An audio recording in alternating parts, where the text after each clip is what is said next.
Sudah ya. Masih asik ngobrol ini. Aduh. Oke, teman-teman sudah.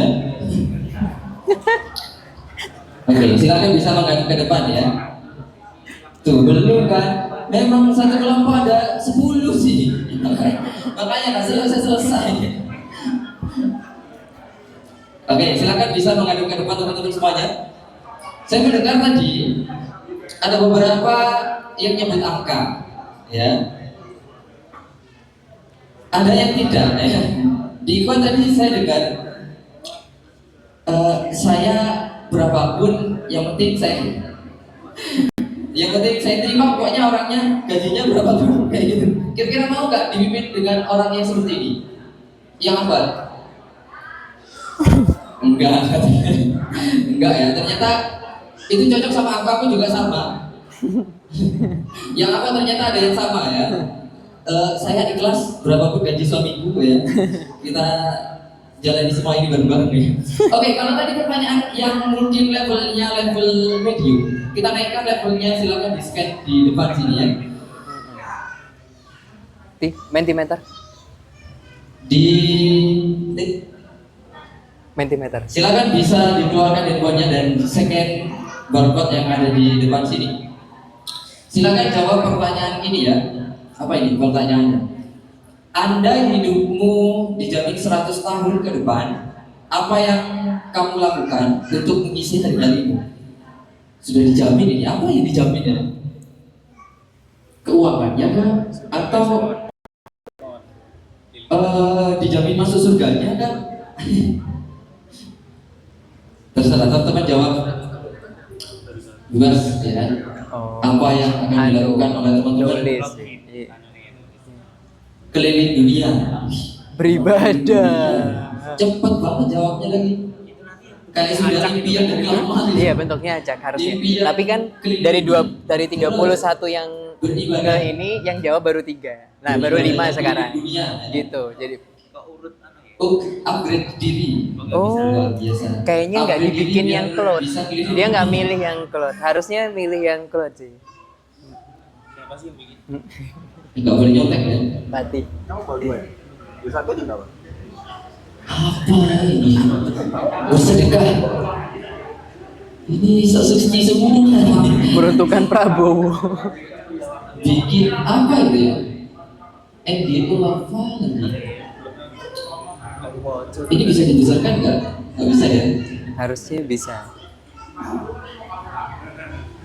Melakukan hal yang disukai.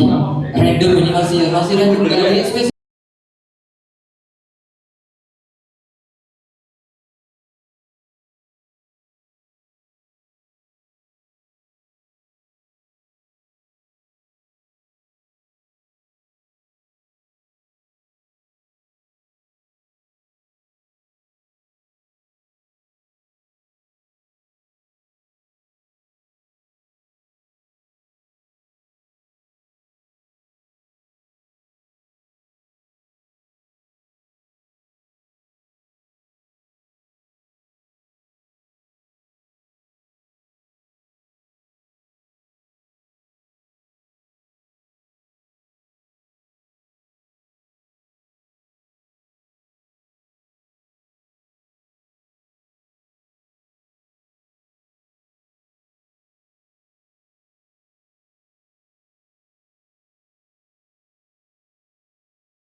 Cek satu dulu.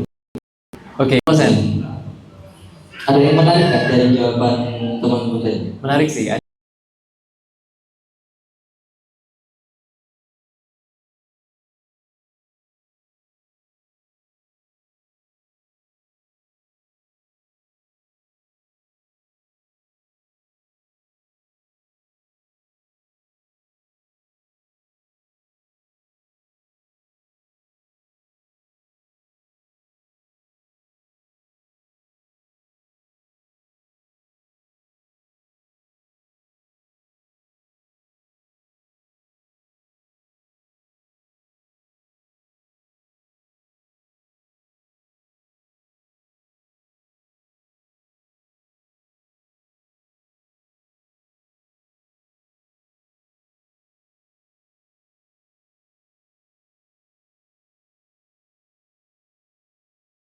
Oh gitu ya? Iya. Itu kayak dijatah ya? Iya. Makanya dia Pendaftaran korupsi buat 4 tahun ke depan. Iya. Jadi istri, ibu, dan anak. Wah, secara bersamaan. Oh gitu. ya, jadi istri, ibu, dan anak yang baik, Masya Allah. Itu apa tuh? Slow living, slow living. Slow living banyak kayaknya ya. Tadi beberapa pada slow living. Memperbaiki dunia yang sedang tidak baik-baik saja. Cek. Punya aku atau? Cek. Oh ya udah, aman ya. Oke. Ada lagi nggak? Upgrade. Oke, nah insya Allah ntar kita bahas di ini ya. Langsung saja dibahas ya. Oke. Saya serahkan ke teman ya. Oke, makasih banyak. Teman-teman semuanya buat yang cowok-cowok terutama boleh majuan atau agak merapat ke soft yang depannya supaya nanti kalau teman-teman yang lain datang bisa langsung menyesuaikan duduknya.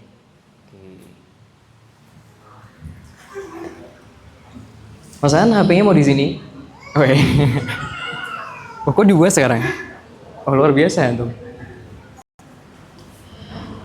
Oke teman-teman, udah siap teman-teman semuanya? Siap, kita mulai ya. Bismillahirrahmanirrahim. Assalamualaikum warahmatullahi wabarakatuh. Sehat teman-teman semuanya? Alhamdulillah, rasanya gak ada kata yang lebih pantas kita ucapkan selain Alhamdulillahirrahmanirrahim atas apa yang Allah berikan kepada kita. Kalau bukan karena Allah pasti mustahil kita bisa kumpul teman-teman semuanya. Dan ini adalah kajian kedua dari rangkaian 3 kajian yang sebenarnya semi-semi berseri sih.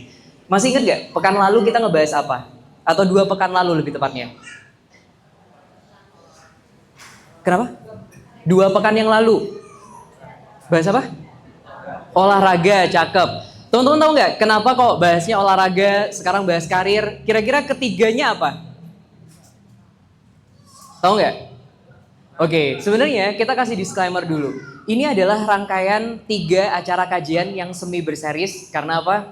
Dibilang berseris karena sebenarnya materinya harusnya runut. Dan juga sedangkan kenapa dibilang semi? Karena pematerinya beda-beda. Kurang lebih kayak gitu. Jadi setiap pemateri akhirnya punya sudut pandang tersendiri terkait 3 materi ini. Tapi teman-teman semuanya, secara umum nih, manusia itu punya 3 distraksi dalam kehidupannya. Yang pertama adalah distraksi yang berasal dari dalam dirinya. Dan ini dibagi menjadi 2, mentally dan physically. Jadi secara mental dan juga secara fisik. Dan yang kita bahas di kajian 2 pekan yang lalu adalah fisik. Jadi salah satu distraksinya adalah olahraga. Tahu nggak kenapa olahraga menjadi distraksi buat manusia? Tahu nggak kenapa? Karena olahraga itu adalah sesuatu yang ketika dilakukan hasilnya langsung kelihatan saat itu juga. Maksudnya gimana? Kalau kita adalah orang yang selama 1 minggu full kegiatan, terus habis itu selain kegiatan adalah tidur, misalnya seperti itu, maka ketika 1 kali olahraga aja dalam waktu 1 minggu, kita langsung auto ngerasa produktif. Paham nggak Mas ini? Jadi langsung kerasa ada sesuatu yang berubah dalam kehidupan kita. Misal kita yang nggak pernah lari, akhirnya lari. Kita yang nggak pernah bangun pagi, akhirnya bangun pagi. Kita yang nggak pernah nge-gym, akhirnya nge-gym. Saat itu juga kita bisa flexing kalau kita udah ngelakuin sesuatu yang kita nggak pernah lakuin sebelumnya. Maka teman-teman semuanya, karena hasil ini begitu cepat untuk dicapai, maka seseorang itu akhirnya cenderung ketrap ya, atau terjebak dalam produktivitas di olahraga itu sendiri. Sehingga akhirnya menjadikan olahraga tujuan di dalam hidupnya. Padahal olahraga itu bukan tujuan hidup. Olahraga itu kalau berdasarkan Ustadz ujian kemarin adalah alat untuk mencapai tujuan hidup. Itu adalah bentuk kita menjaga fisik yang diberikan oleh Allah, tapi bukan itu alasan kenapa kita dihidupkan oleh Allah. Allah punya alasan yang jauh lebih besar, dan itu membutuhkan fisik yang kuat. Oleh karena itu kita butuh olahraga.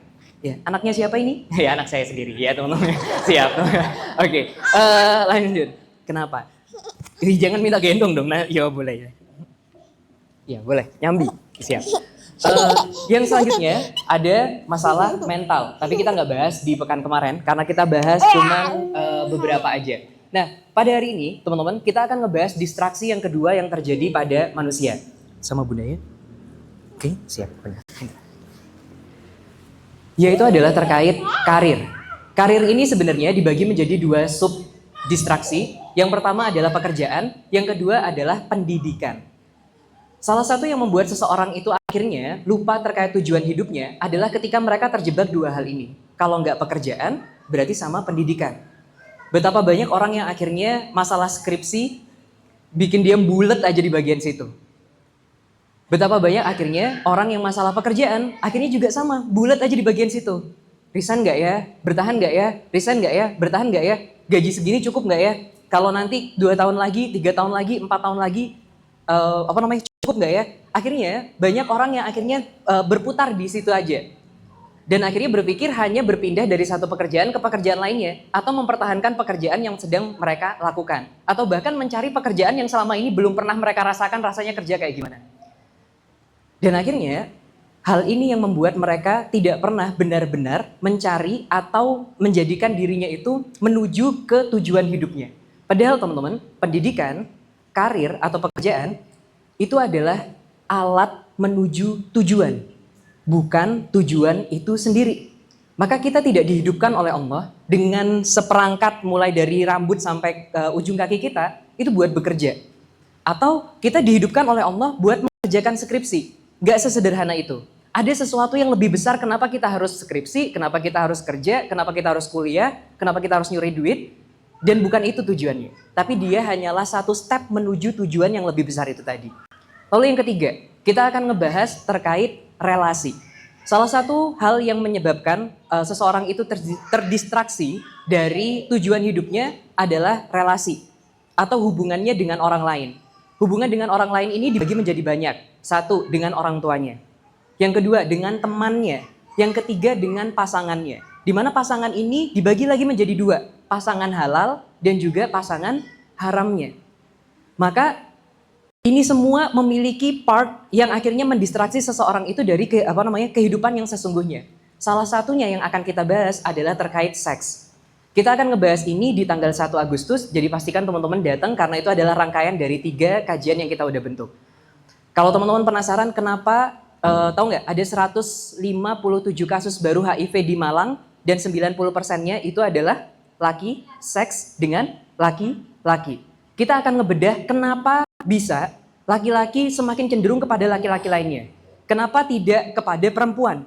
Kenapa hal ini bisa terjadi? Sampai bukan hanya cenderung, tapi juga melakukan hubungan seks. Insya Allah kita akan bahas itu di tanggal 1. Jadi kita akan bahas boti, kita akan bahas pelecehan seksual, insya Allah bareng sama Mas Ansori.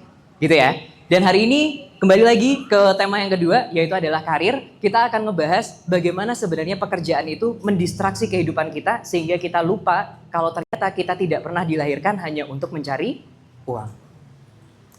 Selanjutnya, salawat serta salam semoga tetap tercurahkan kepada junjungan kita Nabi besar Muhammad Sallallahu Alaihi Wasallam, manusia terbaik yang pernah Allah ciptakan di muka bumi ini. Teman-teman semuanya, kita mulai kajian ini dengan membaca basmalah bareng-bareng. Bismillahirrahmanirrahim. Rabbi shrahli sadri wa yassirli amri wahlul 'uqdatam min lisani yafqahu qawli.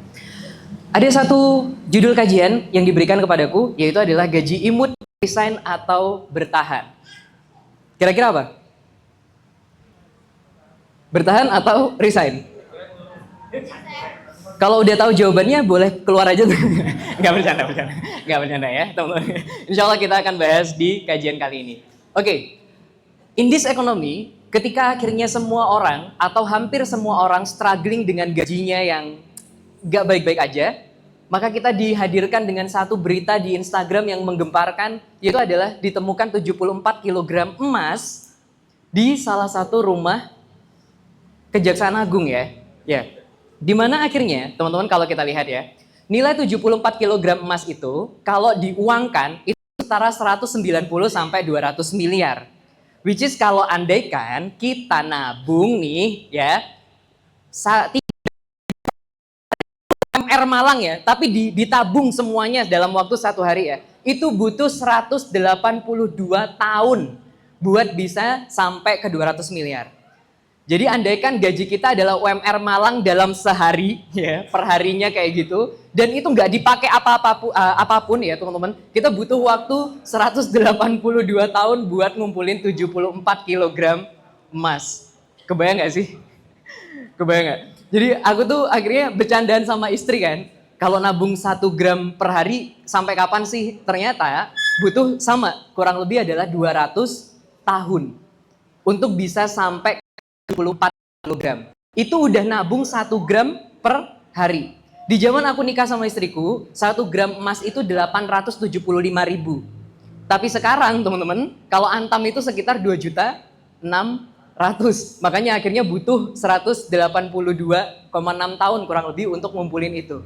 In this economy, ketika kita struggling bertahan gak ya dengan gaji segini, ada orang yang ditemuin di rumahnya, ada setara gaji semua orang mungkin di Malang ya, dikumpulin kayak gitu. Maksudnya akhirnya gak dipakai apa-apa dalam kehidupannya mereka itu. Dia gak makan, gak minum, gak jalan-jalan, gak ngemaca, nggak ngopi misalnya kayak gitu ya, nggak kemana-mana, udah itu butuh 182 tahun buat dikumpulin, baru akhirnya bisa setara dengan 74 kg emas. Gila bener sih. Next, ini adalah pertanyaan tadi. Maka andaikan nih, tapi coba dibalik kondisinya, kehidupan kita adalah kehidupan yang udah dijamin. Dari sekarang sampai 100 tahun ke depan atau sampai kita mati. Siapa di sini yang masih bertahan dengan pekerjaannya? Angkat tangan. Udah dijamin 100 tahun ke depan. 1, 2, 3, 4, 5, 6, 7, 8, 9, 10, 11, 12. Cakep. Dari sekitar 100 orang, yang bertahan adalah 12 orang.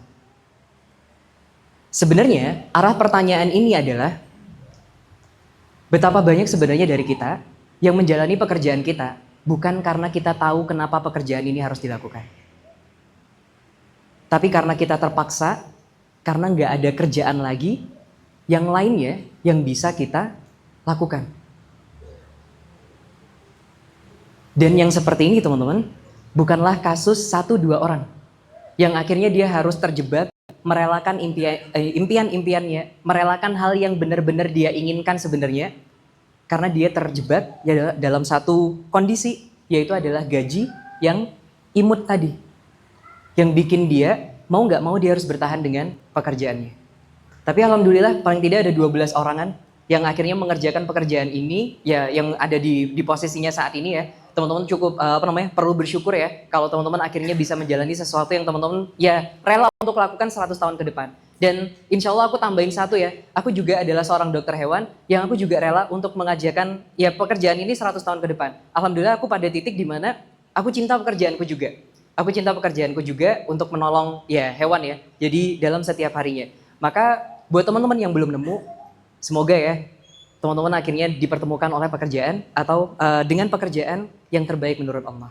Amin ya rabbal alamin. Next, belum selesai kajiannya. Meskipun udah ada doanya tapi belum selesai ya. Itu baru opening ya. Teman-teman, siap. Ini ya. Betapa banyak dari kita yang hari ini tidak benar-benar hidup sesuai dengan keinginan mereka. Betapa banyak dari kita yang kehilangan nilai hidupnya dan menjadi mesin pencari uang yang hampa. Banyak banget. Maka pertanyaannya gini. Kalau gajinya kecil, maka resign atau bertahan? Ada dua cara untuk jawab hal ini dan aku spill. Yang pertama adalah perasaan, maka yang kedua kebutuhan. Yang kedua apa? Kalau yang pertama pakai perasaan, yang kedua pakai apa? Pakai akal, cakep. Pakai pemikiran. Maka kita coba di antara perasaan dan pemikiran, mana yang membawa pada kebenaran kira-kira? Yang mana? Pikiran.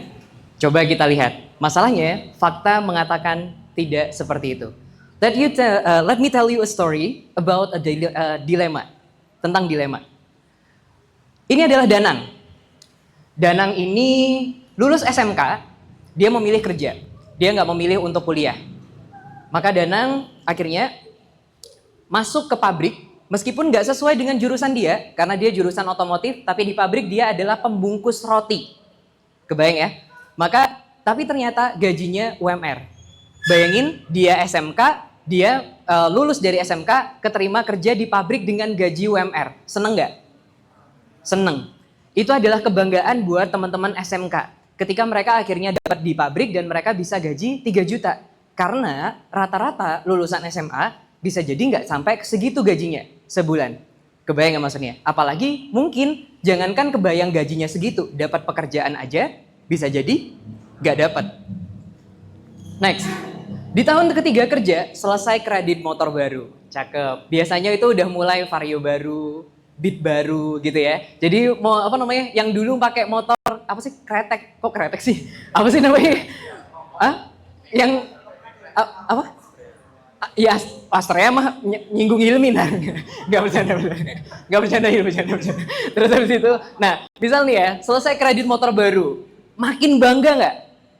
Makin bangga ya. Kalau jadi ibunya, bapaknya, dia pulang aja dengan motor Beat-nya itu ngelewatin rumah tetangga-tetangganya. Aku yakin tuh udah satu kebanggaan banget, paham gak sih maksudnya? Terus habis itu, nah akhirnya teman-teman di tahun kelima dia nikah sama teman kerjanya.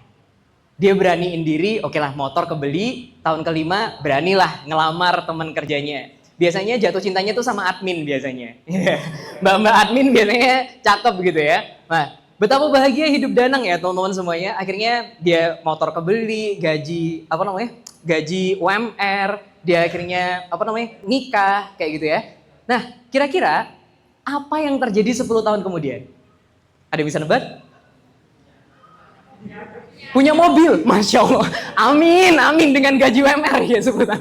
Itu kayaknya udah ngempet nggak beli kopi, ngempet nggak ya itu udah itu ya. Dan istrinya juga kerja kayaknya. Dan ternyata istrinya gajinya 5 kali lipat daripada Dan. Maka beli mobilnya insya Allah. Bercanda ya teman. Next. Nah di tahun ke-15 setelah 10 tahun menikah juga, maka gaji Danang ternyata tetap sama UMR. Dan posisi dia tetap sama, yaitu pembungkus roti. Maka teman-teman semuanya, ternyata harga barang udah pernah naik. Gaji dia tetap, harga barangnya naik. Meskipun aku yakin UMR-nya juga naik. Ya paham ya maksudnya? Paham ya? Selama 15 tahun dia pasti naik. Tapi yang namanya barang itu, barang kebutuhan pokok, itu juga dihitung berdasarkan UMR maksudnya. Jadi ya sama aja, nggak mungkin jadi lebih belinya, misal kayak gitu ya. Kebayang semuanya.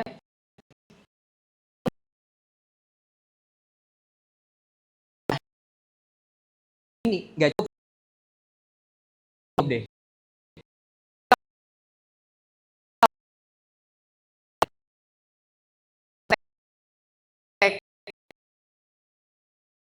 Buat anakku tadi, tau nggak masuknya bayarnya berapa? 7 juta. Allahu Akbar. Ya, jadi itu udah kebayang ya teman-teman. Itu masuknya doang 7 juta. Jadi salah satu sahabat kita kemarin istrinya itu main ke rumah dan sharing sama istriku. Dia punya 2 anak, disekolahkan di tempat yang sama. Yang satu masuk 7 juta, yang satu masuk 8 juta. Jadi alhamdulillah bapaknya kerja di Surabaya teman-teman. Jadi masuk lah ya 15 juta untuk nyekolahin 2 anak itu. Itu baru preschool dan TK. Belum SD ya teman-teman. Ya. Jadi kebayang ya, makanya Danang udah bilang kayak, nggak bisa nih gaji segini. Maka Danang waktu itu bilang gini, cobalah nego gaji sama Pak Bos ya. Tapi ternyata Pak Bosnya bilang gini, ya kalau nggak cocok sama gajinya mah keluar aja mas. Paham nggak? Di usia dia, yang 15 tahun setelah dia lulus SMK, bisa jadi sudah 33 tahun. Kebayang nggak? Punya anak 3, punya istri, anaknya udah mau masuk SD, dibilang sama bosnya, kalau nggak cocok kerja di sini keluar aja mas.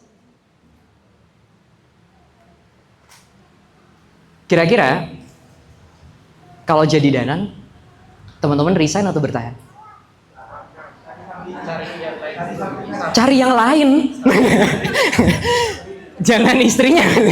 Oh ya maksudnya, cari sampingan. Oke. Kebayang nggak teman-teman pabrik kerjanya masuk jam berapa, keluar jam berapa? Salah satu sepupu kita kerja di pabrik, dia masuk 3 shift. Paham maksudnya? Jadi dibagi 3 shift, satu hari 24 jam memang, ya dibagi 3, 8 jam kerja. Kadang dia masuk pagi, kadang dia masuk siang, kadang dia masuk malam. Pekerjaan sampingan model apa yang bisa diambil kira-kira? Apa? Oh freelance, ya. Oh beli les, tak kira ngelesin tadi, ya. Ada lagi? Oh resign. Resign aja. Siap, resign posisi bulan depan harus bayar anak masuk SD, kebayang nggak maksudnya? Tapi tahu nggak? Ada beberapa alternatif atau beberapa kisah Danang. Danang yang pertama benar, dia memilih untuk resign. Tapi tahu apa yang kedua? Tahu apa yang terjadi selanjutnya? Dia ambil pinjol buat bayarin anaknya masuk sekolah.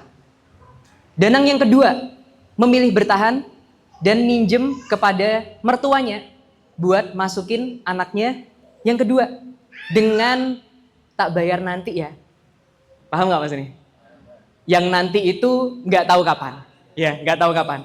Dan itu akan bertambah ketika anak keduanya masuk SD, ketika anak ketiganya juga masuk SD. Danang yang ketiga dengan mental berani resign juga karena udah berharap bisa jualan. Tapi ternyata jualan hasilnya jauh lebih sedikit daripada ketika dia kerja. Dan dia malu untuk balik lagi ke tempat pekerjaannya. Akhirnya siapa yang biayain anaknya? Mertuanya. Itu Danang. Tenang, masih ada yang lain. Kita coba masuk ke kisah yang kedua. Cerita yang kedua terkait Ardi. Mohon maaf Ardi kalau ada di sini. Cek. Oh maaf. Sepertinya tidak dimaafkan sama Ardi. Cek. Oke. Siap. Selanjutnya, cerita kedua terkait Ardi. Beda sama Danang, Ardi lebih elit. Ardi lulusan terbaik di universitas terbaik. Gokil. Yang kedua, sarjana pertama dalam keluarga. Kebayang gak sih Ardi tiap kumpul buka bersama keluarga kayak gimana?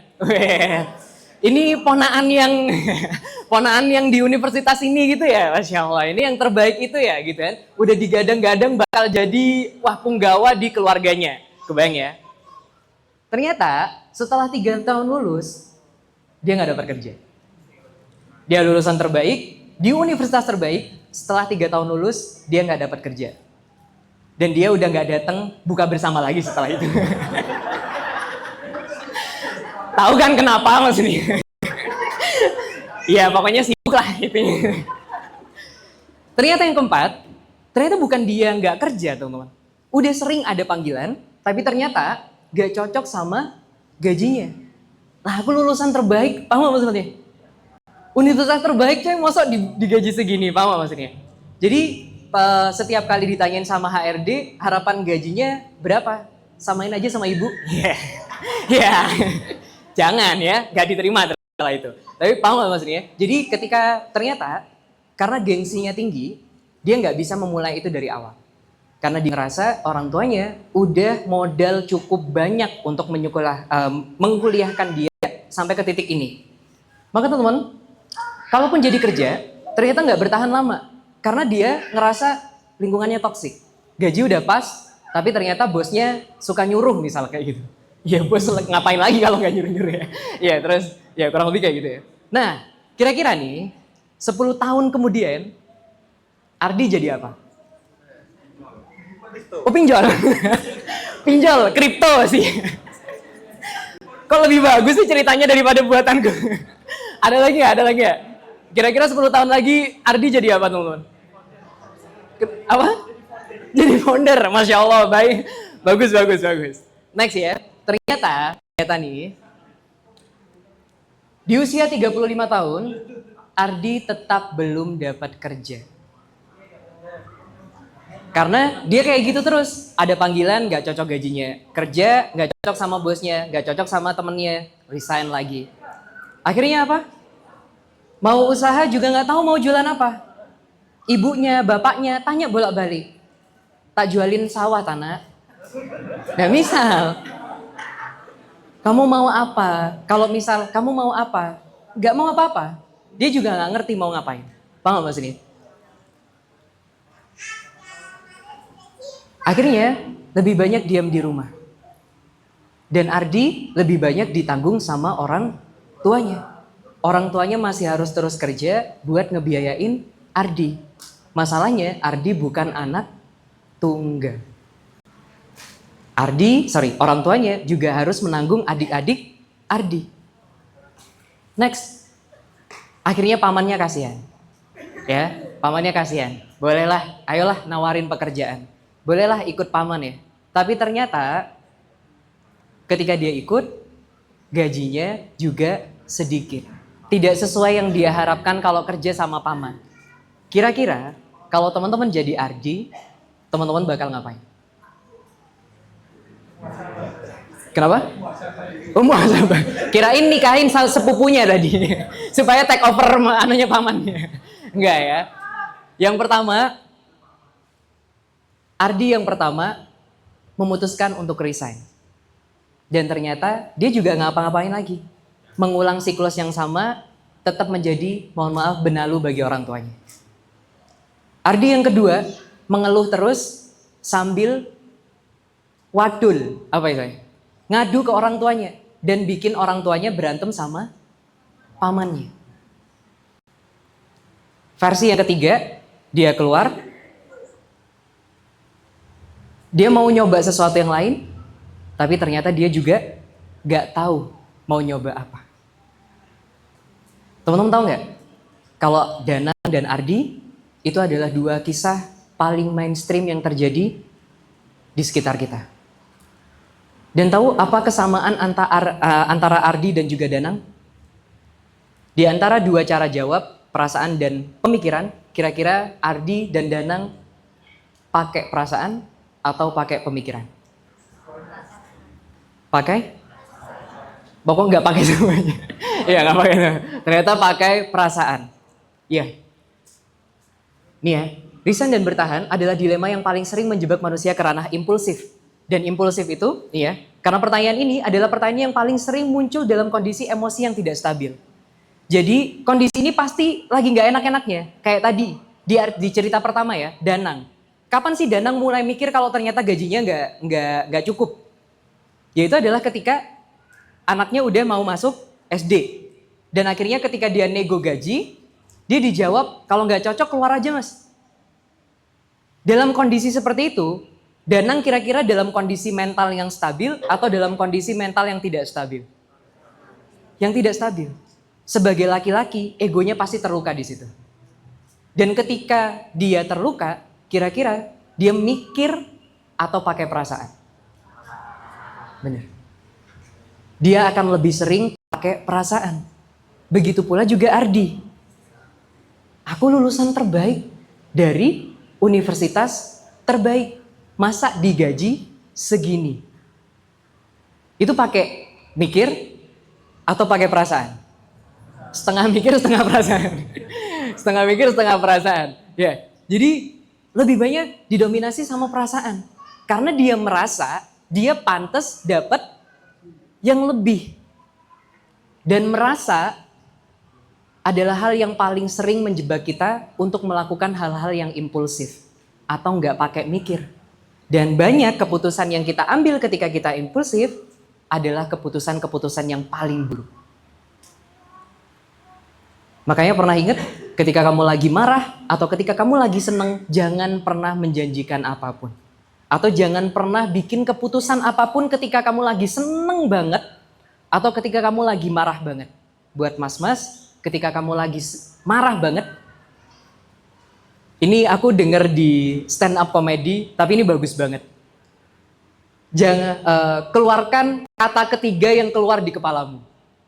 Jadi jangan keluarkan kata pertama dan kata kedua yang muncul di kepalamu. Tahu nggak? Kisahnya, ya nanti jadi stand up comedy. Intinya, kalau nanti teman-teman berantem sama istri, karena apapun, jangan ngomong apapun. Itu lebih baik. Paham apa maksudnya? Itu buat cowok, buat mbak-mbak. Hati-hati kalau lagi seneng sama cowok. Paham ya? Jadi kalau misal dirayu, mbak-mbak lagi seneng banget karena dirayu sama cowok, maka jangan pernah membuat keputusan apapun saat itu. Karena saat itu mbak-mbak lagi nggak bisa pakai pemikirannya secara penuh. Betapa banyak orang yang menukar hal berharganya dengan coklat, dengan bunga, atau bahkan dengan kata-kata. Teman-teman semuanya, buat mas-mas, hati-hati kalau marah, buat mbak-mbak, hati-hati kalau lagi senang. Dan juga berlaku kebalikannya.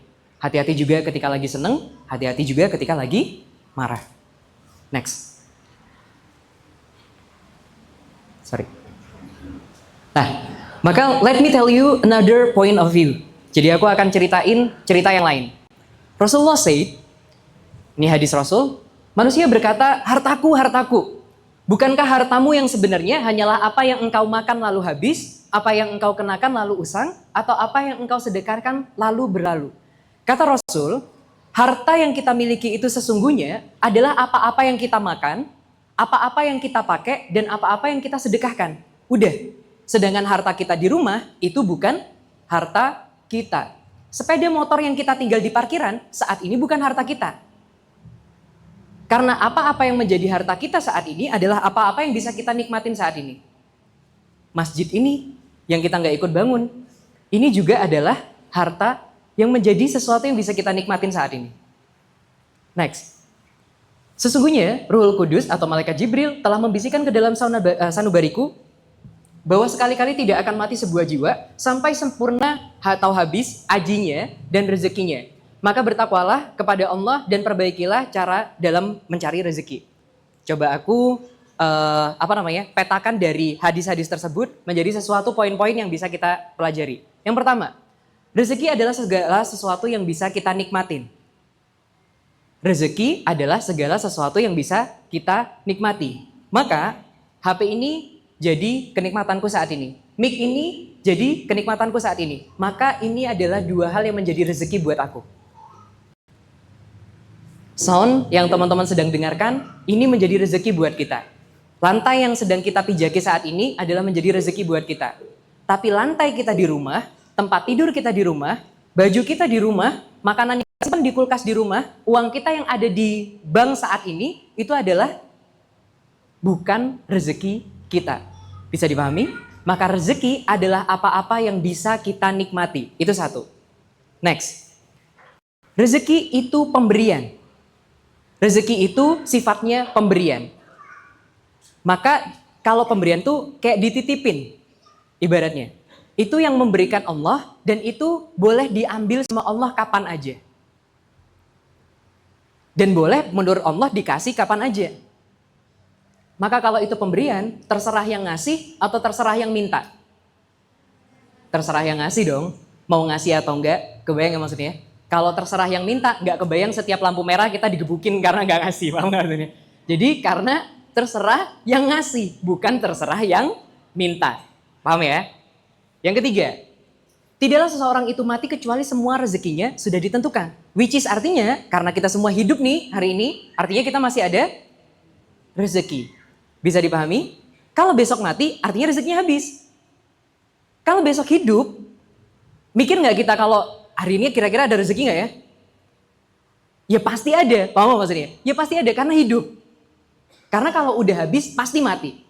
Jadi kita nggak perlu khawatir terkait rezeki. Karena untuk rezeki bagian ini udah dijamin oleh Allah. Kalau kita masih hidup, artinya masih ada sesuatu yang bisa kita nikmatin. Apapun itu bentuknya. Apapun itu bentuknya. Yang keempat, rezeki itu ada yang halal dan ada yang haram. Termasuk 74 kilogram itu. Paham maksudnya? 74 kilogram itu kalau diberangkas bukan rezeki siapapun. Paham maksudnya? Tapi ketika 74 kilogram itu dibelanjakan, sekalipun itu bukan milik dia, tapi itu rezeki dia. Rezeki itu ada yang halal dan juga ada yang haram. Even itu haram, itu tetap rezeki. Pernah dengar orang jual sabu-sabu terus mengumrohkan keluarganya? Pernah? Atau pernah baca mungkin ya? Kalau pernah baca, maka itu rezeki mereka. Meskipun itu haram. Paham maksudnya? Jadi rezeki itu bisa berupa sesuatu yang haram juga. Dan rezeki itu artinya tidak berupa hak milik, tapi hak pakai. Bukan hak milik, tapi hak pakai. Maka kasarannya, pelakor itu, ketika suami itu dipakai pelakor, atau istri dipakai pebinor, saat itu memang rezeki mereka. Bukan rezeki pasangan halalnya. Paham maksudnya? Tapi itu adalah sesuatu yang dinikmati secara haram. Maka bukan berarti ketika kamu menikmatinya, itu udah auto nggak apa-apa gitu. Itu artinya memang diizinkan. Tapi diizinkan itu bisa haram maksudnya, bisa halal maksudnya. bukan diizinkan atau ya maksudnya itu memang sesuai dengan kehendak Allah. Tapi dalam tanda kutip bukan berarti itu pasti halal, maksudnya seperti itu. Oke, sorry. Nah, coba aku bikin peta ya. Maka gini, ini ada Allah di kasta yang paling tinggi sebagai penyebab turunnya rezeki. Maka penyebab turunnya rezeki cuma satu. Siapa? Allah. Hanya satu yang bisa ngasih kita rezeki. Dan dia bukan nabi, bukan manusia, bukan bos kita, bukan perusahaan, bukan pemerintah, bukan presiden, bukan Donald Trump, bukan pemilik Bank BI, bukan siapapun yang punya uang paling banyak, tapi yang ngasih rezeki kita adalah Allah. Harus dipahami ini. Dan juga jalan turunnya rezeki ternyata ada dua, teman-teman semuanya. Jalan turunnya rezeki ada dua. Maka Allah itu boleh ngasih kita rezeki melalui dua jalan. Yang pertama, tanpa usaha. Berarti yang kedua, dengan usaha. Cakep. Maka ketika dia tanpa usaha, gak ada nilainya. Atau tidak dihisap. Misal, nemu 74 kg emas di brankas. Dosa atau pahala? Dosa atau pahala? Dosa atau pahala?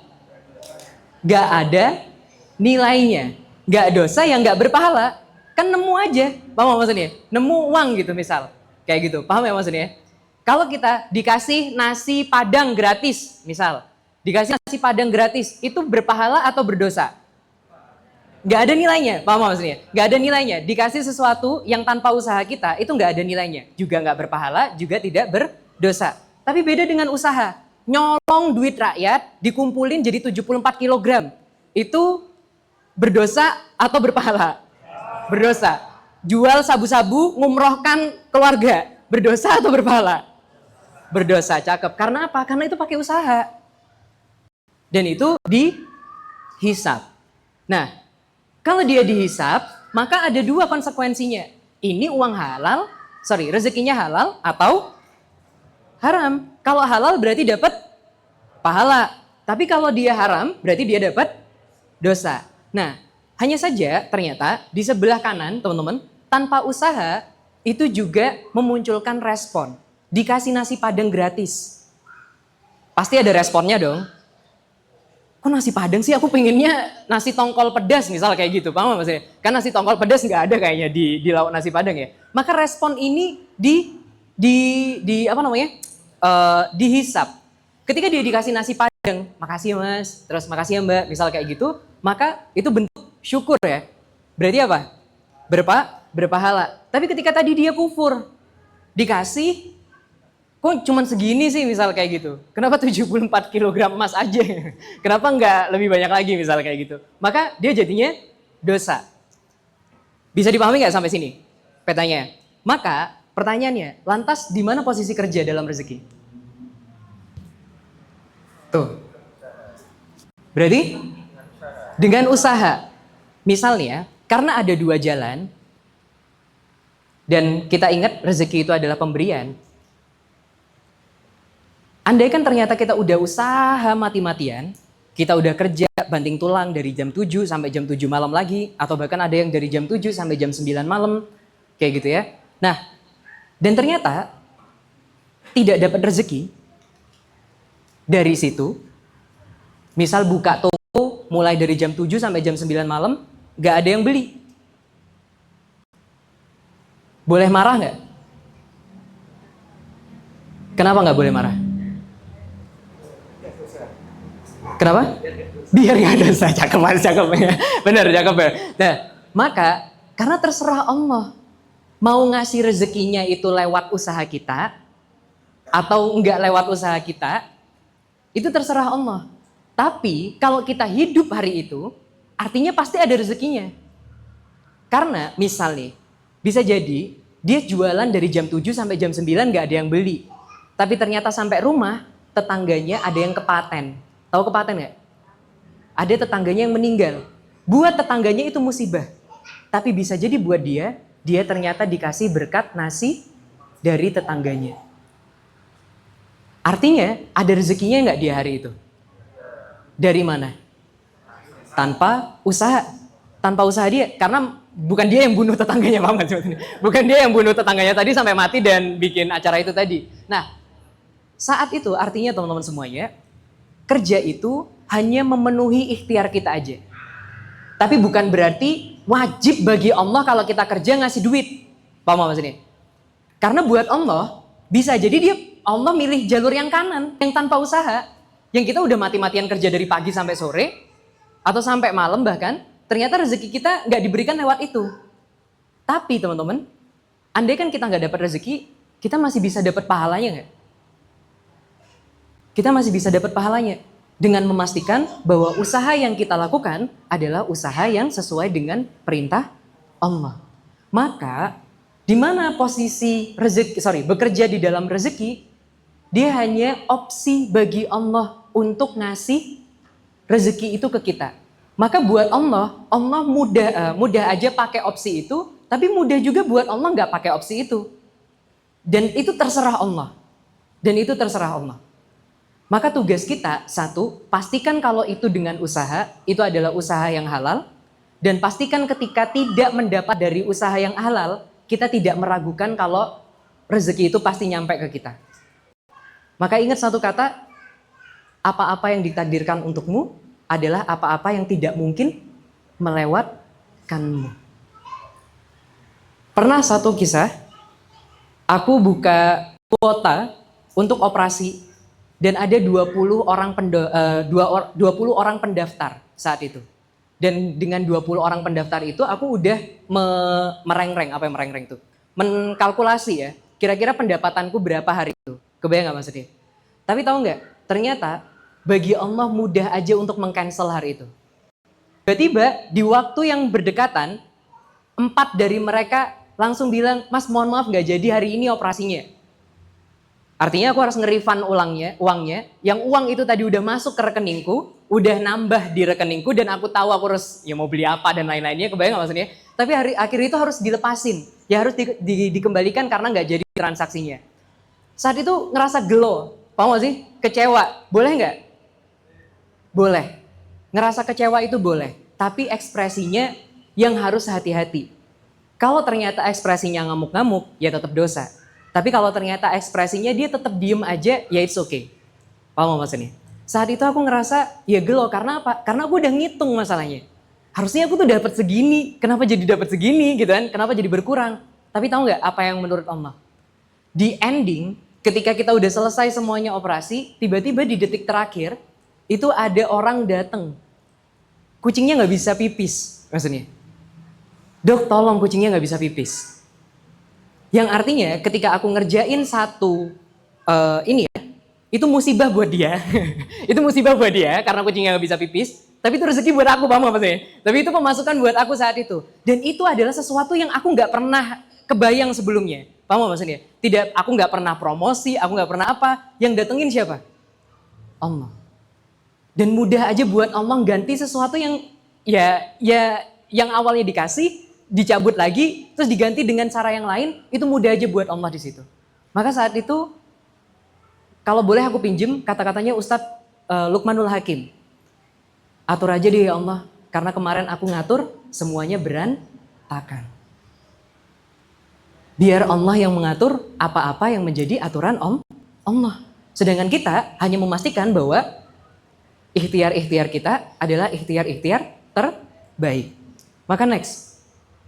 Kalau gitu, maka ini. Jika kamu bekerja dan gajimu kecil, maka sesungguhnya yang menjamin rezeki itu siapa? Allah. Jika kamu bekerja dan gajimu kecil, sesungguhnya yang menjamin rezeki keluargamu siapa? Jika kamu bekerja dan gajimu besar, yang menjamin rezekimu? Allah. Jika kamu bekerja dan gajimu besar, yang menjamin rezeki keluargamu? Allah. Di ranah iman, rezeki adalah sesuatu yang udah diatur oleh Allah. Dan itu adalah kaidah yang gak mungkin berubah di ranah kepercayaannya. Maka ini penting buat mas-mas yang nanti udah menikah, even kamu ngasih gajimu semuanya ke istrimu, bukan kamu yang ngasih makan istrimu. Paham mas ini? Yang jamin makannya istri siapa? Allah. Allah. Atau perlu tak ulangi lagi dari awal? Gak bercanda. Bercanda. Termasuk mbaknya. Andai kan suamimu keluar dari jam 7 pagi sampai jam 9 malam, keliling jualan, gak dapat apapun dari jualannya, maka ingatlah yang jamin rezeki mbak-mbaknya yang ada di rumah adalah Allah. Teman-teman, pola pikir ini adalah pola pikir yang harus dikecam kuat. Bahwa gak ada satupun di antara kita yang menjamin rezeki satu sama lain. Even orang tua kita saat ini buat teman-teman yang masih minta sama orang tuanya.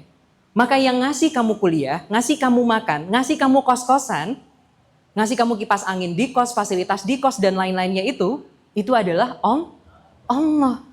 Orang tua, suami, itu semuanya cuman wasilah. Buat Allah, mudah aja. Suaminya dibikin mati. Didatangkan suami baru buat mbak-mbaknya bisa nggak? Bisa. Atau didatangkan penghasilan dari tempat yang lain bisa nggak? Bisa. Pun sama buat mas-masnya. Udah usaha mati-matian mas. Kerja dari jam 7 sampai jam 9 malam. Nggak dapat apapun. Kira-kira bisa nggak Allah tiba-tiba ngasih ya sesuatu apa lewat makanan dengan cara yang lain? Bisa nggak? Bisa. Maka dengan keyakinan ini, 1 dan 2 artinya satu sama lain tidak akan saling menyalahkan satu sama lain. Di bagian ini. Kalau kamu nggak kerja, kita makan apa? Paham nggak maksudnya? Ketika kamu nggak kerja, yang dihukumi nggak kerjanya, bukan nggak makannya, paham nggak maksudnya? Karena makan apa dan tidak makan apa, kalau itu memang sudah rezeki kita, itu terserah Allah. Tapi ketika akhirnya masalah masalah kerja, yang digugat masalah kerja adalah kamu usaha nggak sih, gitu. Kalau kamu udah usaha dan kita tetap nggak dapat, ya it's okay, it's fine. Karena buat Allah mudah aja untuk ngasih lewat jalur manapun. Tapi ketika akhirnya kita nggak usaha, itu bukan karena Allah kehilangan cara buat ngasih rezeki kepada kita. Kita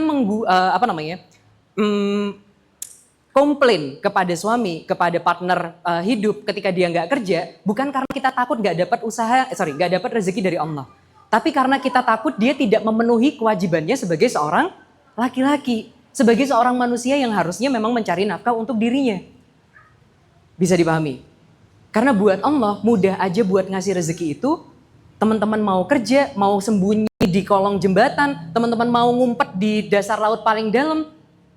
Buat Allah nyampein rezeki itu ke teman-teman, itu hal yang mudah. Bisa dipahami? Oke.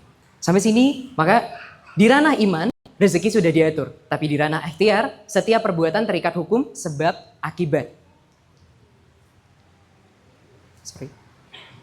Nih, maka gini, hanya orang gila yang mengharapkan hasil yang berbeda dengan usaha yang sama. Ini kita baru masuk ke cerita Danang dan juga cerita Ardi. Harusnya gimana sih cara menjawab kalau kita berada di posisi itu tadi? Nah, ingat-ingat kata-kataku, ini bukan kata-kataku, ini kata-kata Einstein. Hanya orang gila yang mengharapkan hasil yang berbeda dengan usaha yang sama. Dia mau bungkus roti setiap hari kayak gitu, berharap gajinya kayak gaji CEO. Yang gila bosnya atau dia? Ya dia, paham maksudnya? Kalau bosnya sampai gaji dia sebagaimana dia gaji CEO, ya itu bosnya gila, paham maksudnya? Ya karena dia kok bisa gitu maksudnya. Maka teman-teman, pekerjaan buruh gajinya apa? Ya gaji buruh, paham maksudnya? Kalau pekerjaannya CEO, maka gajinya apa? Gaji CEO. Andaikan si buruh ini suatu hari berharap gajinya sebagaimana CEO, berarti dia harus ngapain? Bener, dia harus jadi CEO. Dia harus mampu ngelakuin tugasnya CEO. Karena untuk mendapatkan hasil yang sama, kamu harus melakukan usaha yang sama. Kalau selama ini mainnya 1 tambah 1 doang, maka dapatnya hanya 2. Tapi kalau kita pengen dapat 5, maka 1 ditambah 4. Paham maksudnya ya? Maka teman-teman, kalau teman-teman adalah di dalam posisi buruh, pengen dapat gaji yang lebih tinggi, apa yang harus teman-teman lakuin? Upgrade skill. Yang kedua, bisa jadi 1, ngejar promosi. Ngejar promosi. Minimal jadi supervisornya lah. Atau terkerah di tangga karirnya kayak gimana? Naik jabatan. Insya Allah pasti nambah dong gajinya. Atau yang kedua, kalau nggak bisa pakai inline di karir, berarti cari sampingan. Karena ini ya rumusnya. Sorry. If you want to get something that you never had, you need to do something that you never did. Kalau kamu ingin mendapatkan sesuatu yang kamu nggak pernah dapetin sebelumnya, kamu harus ngelakuin sesuatu yang nggak pernah kamu lakuin sebelumnya. Kalau kamu selama ini kerjanya adalah sebagai buruh jam 7 sampai jam 9, dan kamu mengulang itu terus dari jam 7 sampai jam 9, jangan berharap gajinya nambah dong. Jangan berharap sesuatu itu nambah. Sebagaimana itu kalau di kasus Danang. Kalau Danang ingin mendapatkan sesuatu yang lebih daripada gajinya, maka dia harus melakukan sesuatu yang lebih. Termasuk Ardi. Kalau dia mau direcognize atau dikenali sebagai seseorang yang dia punya skill yang memang bisa dibayar tinggi, dia harus tunjukin dulu itu. Dia bisa akhirnya dibayar tinggi. Pengalaman nggak ada, skill nggak ada. Minta dibayar tinggi hanya karena ijazah. Padahal ada ijazah yang muncul 2 tahun setelahnya. Nggak bercanda. Lanjut ya. Jangan di situ ya. Kalau nggak tahu konteksnya nggak perlu dicari ya. If you want to get something that you never had, you need to do something that you never did. Maka teman-teman, kalau kamu ingin mendapatkan sesuatu yang lebih daripada pekerjaanmu saat ini, ya kamu harus melakukan pekerjaan yang lebih. Masalahnya,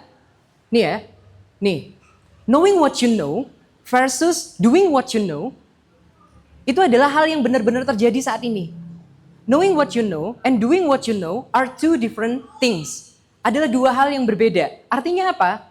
Dia ngerti sih, kalau aku mau dapat gaji yang lebih tinggi, berarti harus usaha yang lebih banyak.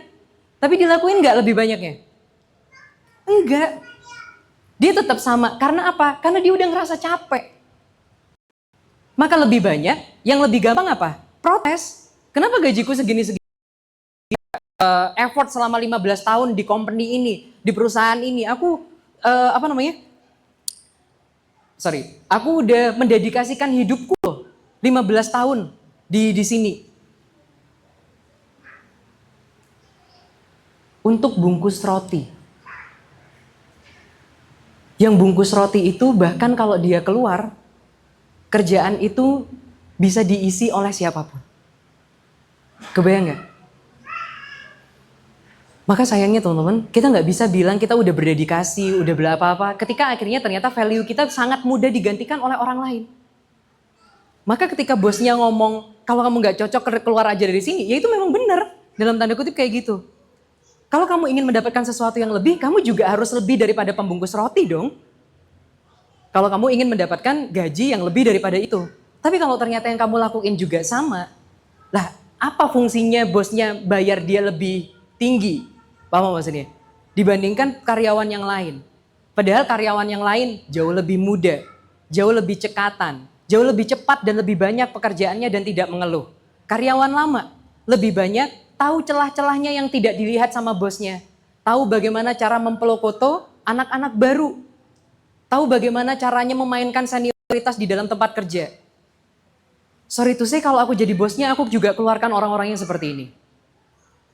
Sayangnya, orang-orang itu ngerti apa yang dia lakukan, apa yang harus dia lakukan, tapi sayangnya lebih banyak orang-orang yang tidak melakukan apa yang dia ngerti itu tadi.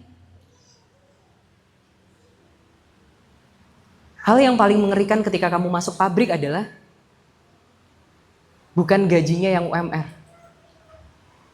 Bukan sistem kerjanya yang mencekik, tapi ketika kamu membiarkan dirimu tidak belajar apapun di luar apa yang kamu kerjakan di pabrik itu. Dan ada begitu banyak Danang di luar sana yang selama 15 tahun kerja di pabrik pembuat roti, dia cuma bisa bungkus roti. Maka ada satu pengusaha yang aku keren banget menurutku, salah satu inspirasi ya, ketika dia bilang kayak gini. Dia jualan sate, atau lebih tepatnya akiko. Maka dia punya karyawan-karyawan yang bakar sate, kebayang ya? Maka dia bilang kayak gini ya, waktu kumpul sesama pengusaha, dia bilang kayak gini. Aku ngerasa bersalah ketika anak ini masuk di tempat kerjaku, dia umur 20 tahun, dan ternyata 5 tahun kemudian di usianya 25 tahun, dia cuman punya skill ngipas sate. Maka itu yang akhirnya membuat temanku yang punya usaha akikoh tadi untuk mengajak anak-anaknya atau pekerja-pekerjanya untuk melakukan sesuatu yang lebih daripada sekedar ngipas sate. Di luar pekerjaannya mereka diajarin ngaji. Mereka didatangkan ustadz buat ngajar mereka ngaji. Mereka didatengin para musrif-musrif yang akhirnya memberikan pemikiran-pemikiran yang tepat kepada mereka. Karena itu adalah sebagai bentuk tanggung jawab. Tapi teman-teman, masalahnya punya bos yang kayak gini itu gak setiap tempat ada. Dan yang perlu aku ingetin, tanggung jawab untuk berkembang itu bukan tanggung jawab bos kita. Tanggung jawab untuk berkembang itu adalah tanggung jawab kita. Maka kalau ternyata, ya naudzubillah min dzalik, teman-teman adalah Danang itu, yang selama 15 tahun bekerja di pabrik roti, teman-teman cuman belajarnya bungkus roti aja, maka jangan salahkan ketika teman-teman menyadari umur sudah tidak muda lagi, tapi teman-teman tidak punya sesuatu yang lain yang bisa dijual. Dan ketika aku ngomong sesuatu yang lain yang bisa dijual, itu tidak lagi ngomong barang ya, tapi kita lagi ngomongin investasi di kepala. Mau coba kita lihat ini. Nih, ini yang aku lakukan ketika aku resign dari pekerjaanku. Jadi aku kerja di pabrik selama kurang lebih 3,5 tahun. Saat itu istriku posisi hamil 6 bulan. Dan aku udah mulai menghitung selama aku kerja teman-teman, aku hanya bisa nabung kurang lebih 1 juta selama 1 bulannya. Dan ketika aku ngitung 1 juta selama 1 bulannya, artinya 1 tahun berapa? 12 juta. Tapi tahu nggak kontrakan di Sawo Jajar itu berapa? 15 juta. Berarti cukup nggak? Nggak cukup dong. Apakah aku akan pergi ke bos dan minta dinaikin gaji? Naikkan gaji saya, istri saya sudah mau melahirkan, misal seperti itu. Nggak bisa dong teman-teman, paham maksudnya? Maka apa yang aku lakukan dalam kondisi seperti itu? Yang aku lakukan pertama adalah membuat laporan keuangan. Nggak bisa digedein ya, sorry. Bisa nggak? Intinya ini adalah menghitung cukup. Waktu itu adalah aku hitung-hitungan sama istriku, kira-kira 1 bulan itu kita butuh berapa. Kalau teman-teman nggak kelihatan, aku baca aja. Ada bulanan listrik, kos bulanan, oh ini udah. Nih, kebayang ya? Waktu itu belanja bulanan, ya dengan detail seperti ini aku catat ya. 30.000 selama 30 hari. Listrik, air, waktu itu 300.000 karena kita di kos-kosan. Kos-kosan kita waktu itu ada di Bumi Ayu. Dan kerjaanku ada di Jabung. Kebayang ya, tiap pagi berangkat dari Bumi Ayu ke Jabung. Kayak gitu. Nah, jadi listrik, air 300.000, kos bulanan 400.000, dapur dan toilet itu biasanya aku gabung 200.000. Kenapa bisa rendah mas 200.000 buat beli kebutuhan dapur? Karena istriku kerja di salah satu rumah tahfidz dan salah satu pemberian dari rumah tahfidznya adalah beras 5 kilo, 10 kilo. 10 ya, 10 kilo. Dan 10 kilo itu dimakan orang berdua udah cukup banget maksudnya. Jadi kita nggak beli beras, makanya dapur dan toilet cukup 200.000 aja. Skincare, bensin, ya Windy itu nama istriku ya. Bensin, Ironi namaku, pulsa sama uang cadangan. Nah, dari situ teman-teman jumlahnya bisa kebawain nggak?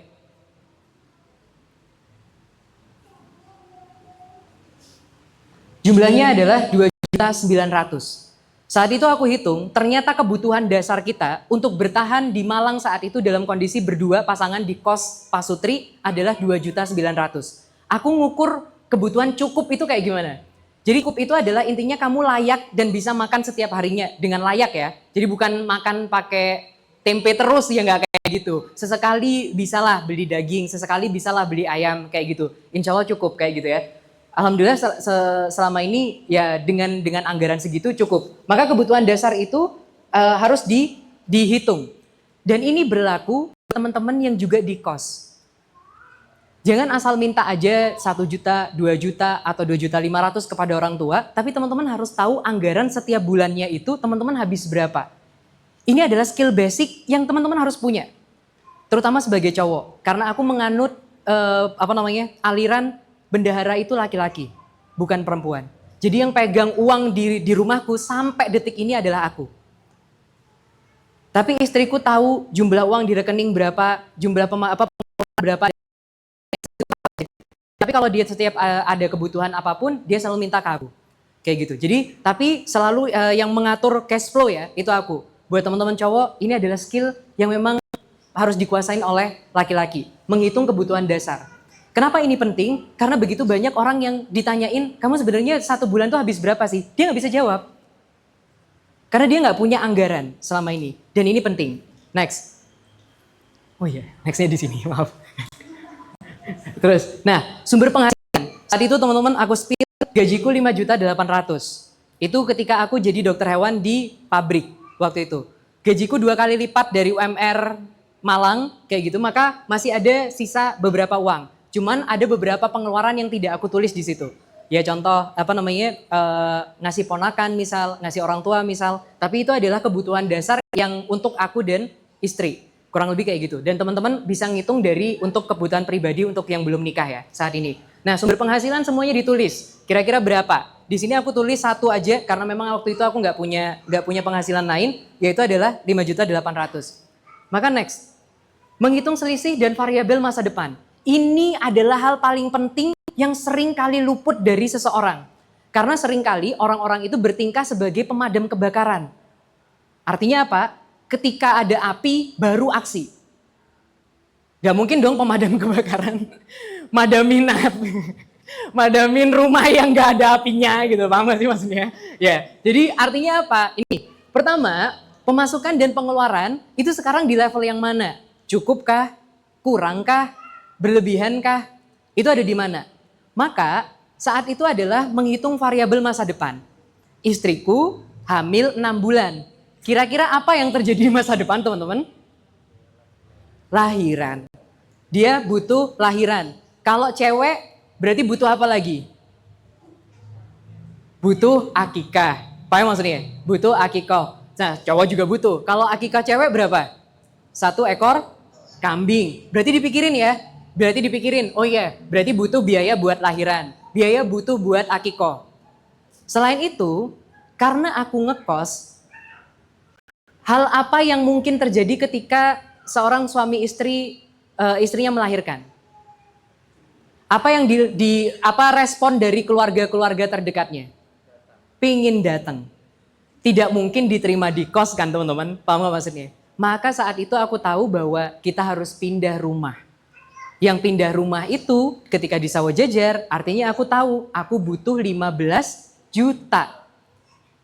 Kalau dia hamil 6 bulan teman-teman, berarti lahirannya kapan? 3 bulan lagi. Berarti aku harus punya kontrakannya kapan? Sebelum 3 bulan. Gak mungkin lahiran terus nyari kontrakan dong. Gak mungkin kan? Ya, bisa dipahami ya. Kayak gini adalah skill yang harus dimiliki oleh cowok. Paham gak maksudnya? Karena banyak banget cowok yang gak bisa kayak gini. Ya mas, mengalir aja. Iya, mengalir beneran terus habis itu. Iya, ngambang ya terus habis itu. Nah, tahu gak maksudnya? Ini adalah menghitung variabel masa depan. Oh mau nikah, kalau mau nikah apa? Oh makannya nambah pasti. Ada orang lain soalnya di rumah ya kan maksudnya. Nah, kalau kembali lagi ke kasusku. Artinya, kalau anaknya udah lahir berarti butuh apa teman-teman?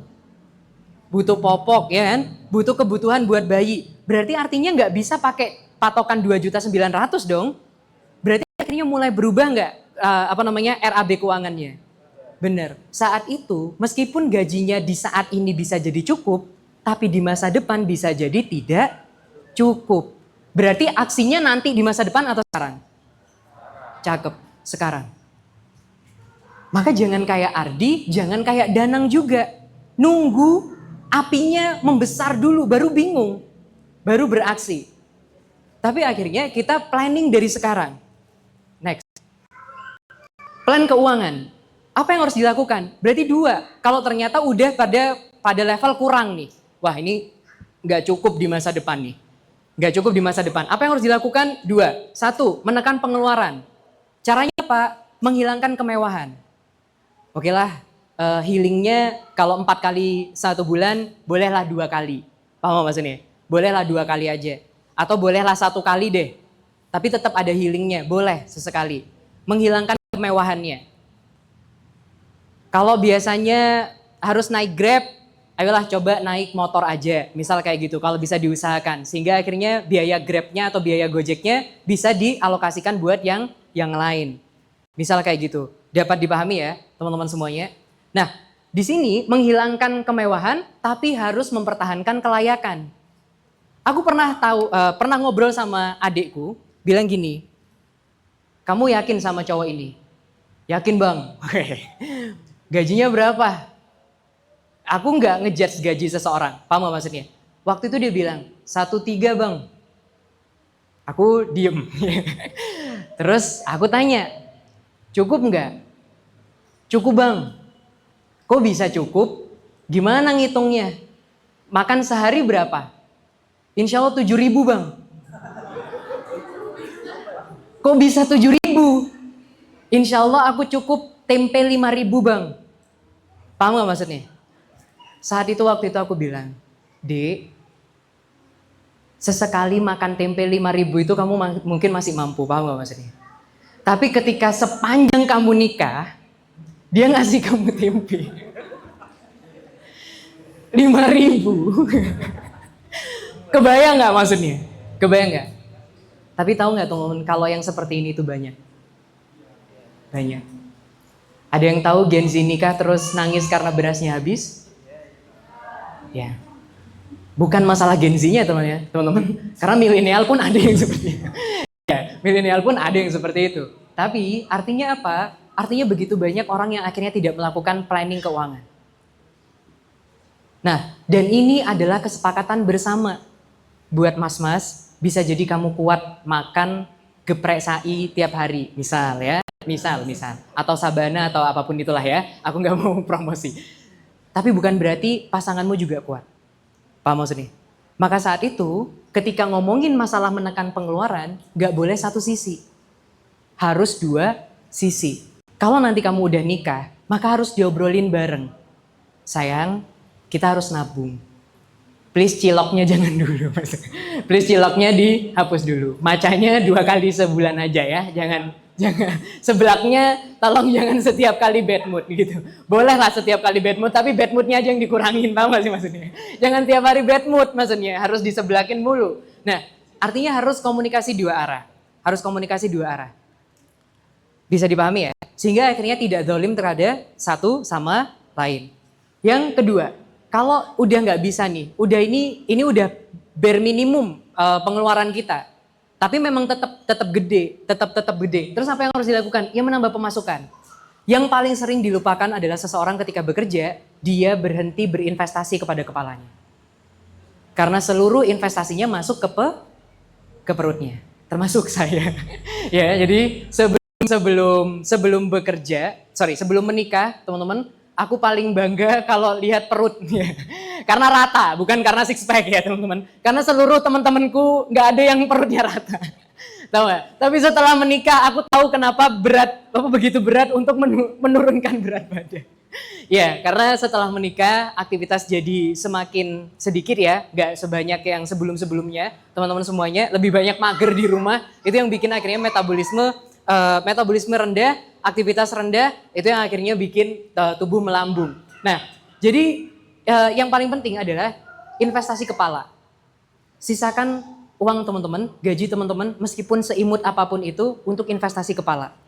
Bentuknya apa mas? Bentuknya bisa jadi course, online course, kalau nggak bisa offline course. Kalau ternyata bisa offline course, datang offline course. Kalau nggak bisa datang offline course, nggak bisa online course, datang ke komunitasnya. Datang ke komunitas-komunitas yang ngebawa teman-teman jadi orang yang lebih baik lagi. Punya pemikiran-pemikiran yang baik. Salah satunya yuk ngaji malam. Ya, kalau bisa. Jadi kalau teman-teman ternyata mau salah satunya adalah di situ. Teman-teman bisa masuk ke sana. Kenapa? Karena investasi kepala itu penting. Investasi kepala itu penting.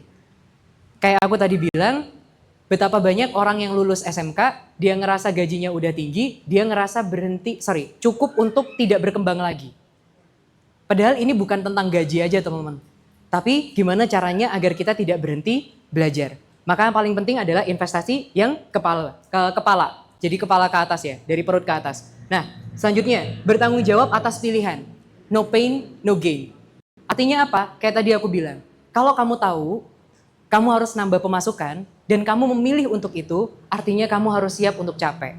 Teman-teman tahu apa yang aku lakukan ketika akhirnya aku tahu kalau pemasukanku nggak akan nutup biaya aku dan istri dan anak waktu itu, dan juga rumah yang akan kita kontrakan. Maka waktu itu aku memutuskan untuk buka klinik sendiri, untuk praktek mandiri. Dan saat itu aku bilang sama istriku, sayang, Artinya kalau aku punya 2 pekerjaan, waktuku untuk kamu akan berkurang. Kamu siap enggak? Ya, aku siap. Maka saat itu akhirnya pulang dari kerja, aku masuk kerja jam 7, pulang kerja jam 3, tapi sampai rumah jam 5, saat itu juga aku langsung operasi kucing. Sampai waktu itu ditemenin Mas Aan, pertama kali kita sampai jam 12 malam. Karena untuk mengerjakan satu kucing waktu itu aku butuh 1 jam. Waktu itu aku butuh waktu 1 jam. Waktu itu ada 10, kebayang harus kayak gimana. Ada 10 kucing yang harus dikerjakan, waktu itu kita udah, ya Allah, ya Allah, ya Allah. Ya Allah, ya Allah, sampai jam 12 malam. Sampai jam 12 malam. Aku masuk, ya posisi istriku, ya udah tidur. Makanya ketika istriku kontraksi, yang pertama kali di jam 3 pagi, aku gak kuat bangun. Karena emang kerja sampai malam. Dan ketika operasi itu bener-bener, kalau teman-teman ada gak sih kayak, kalau kerjaan biasanya bisa ditinggal nonton apa kek, bisa dicambi ngapain kek, tapi kalau operasi kita nggak bisa kayak gitu. Sekali kita ngoperasi ya udah kita fokus dengan pasien yang kita hadapi. Nah, maka saat itu aku ngelakuin itu selama kurang lebih dari bulan November sampai bulan Juni. 8 bulan aku seperti itu, teman-teman. Dan waktu itu sampai anakku lahiran. Jadi di awal-awal itu aku punya waktu yang sedikit. Aku hanya punya waktu Sabtu dan Minggu untuk jalan-jalan bareng keluargaku. Dan itu pun kadang digunakan untuk kontrol ke bidan. Tapi itu adalah konsekuensi yang udah dipilih pasangan. Karena kita tahu arahnya kemana. Maka hingga pada satu titik, penghasilanku di klinik selama 1 minggu, itu udah nge-cover penghasilanku selama 1 bulan di perusahaan. Maka saat itu aku ngobrol, sayang, aku mau resign. Kamu berani gak? Karena aku gak berani. Waktu itu aku bilang gitu. Yang gak berani aku. Padahal secara matematis, laporan keuangan kita udah stabil. Di mana laporan keuangan klinik itu udah melebihi ke laporan keuanganku ketika aku di perusahaan. Tapi waktu itu aku takut karena yang namanya bisnis itu nggak bisa dipastikan segitu terus, paham gak maksudnya? Bisa jadi kita jualan seblak sekarang rame, 2 tahun lagi bisa jadi udah muncul seblik kayak apa yang pokoknya, tahu gak sih maksudnya varian baru apa yang itu bakal mengalahkan bisnis kita kayak gitu. Nah saat itu istriku juga bilang bahwa yakin. Kita siap, kamu siap nggak kalau suatu hari ternyata aku nggak dapat apapun? Ya aku siap. Maka saat itu yang bikin aku nangis maksudnya. Karena apa? Waktu itu yang menguatkan itu adalah kata itu. Ron, yang jamin istrimu itu Allah. Dan kamu harus tahu kenapa kamu resign. Karena saat itu aku gak pernah punya waktu buat anakku. Karena aku harus habiskan waktu itu untuk kerja. Maka waktu itu aku bilang ke istriku, aku gak mau punya kehidupan kayak gini. Aku gak bisa ngobrol sama kamu, aku gak punya waktu buat anakku, aku gak bisa ngisi kajian lagi, aku gak punya waktu buat belajar. Waktu itu aku keluar dari Yuk Ngaji teman-teman. Karena posisi ya gak mungkin untuk aku berada di 2 titik itu. Maka dalam kondisi seperti itu, istriku yakin, aku yakin, waktu itu akhirnya kita memutuskan untuk resign. Dan ketika itu aku resign di bulan Juni, maka mulai bulan Juli itu akhirnya kita full day, waktu itu aku mulai mengubah bisnisku dan alhamdulillah aku bertahan sampai sekarang. Dan bisnisku udah jalan kurang lebih 4 tahun, baru 4 tahun ya, masih belum mencapai 5 tahun yang pertama. Tapi artinya untuk berada di titikku yang saat ini, aku nggak memulai itu dengan emosi. Meskipun teman-teman, gejolak pingin keluar dari tempat kerja itu sudah muncul lama. Hal pertama yang bikin aku pengen keluar dari tempat kerjaku adalah karena aku harus tinggal di peternakan. Yang artinya aku keluar kamar itu peternakan, aku keluar peternakan itu kamarku. Jadi benar-benar gak bisa keluar dan waktu itu peternakanku di atas gunung yang gak ada sinyal internetnya. Sebelumnya aku bisa ngaji setiap pekannya. Aku bisa nge-MC di kajian, waktu itu aku masih di Jogja. Maka saat itu, teman-teman, aku dapat gaji 5.800.000. Pertama kali aku ngelihat gaji itu di rekeningku ya. Aku bisa beli apapun yang tidak bisa aku beli ketika aku di Jogja. Tapi tahu apa yang aku tangiskan waktu itu? Ya Allah, apakah aku menukar dirimu hanya dengan 4.800.000? Allah, apakah aku menukar belajarku, seluruh dakwahku, seluruh dengan 4.800? Ya Allah, apakah aku menjadi orang-orang itu yang meninggalkanmu dengan harta yang murah?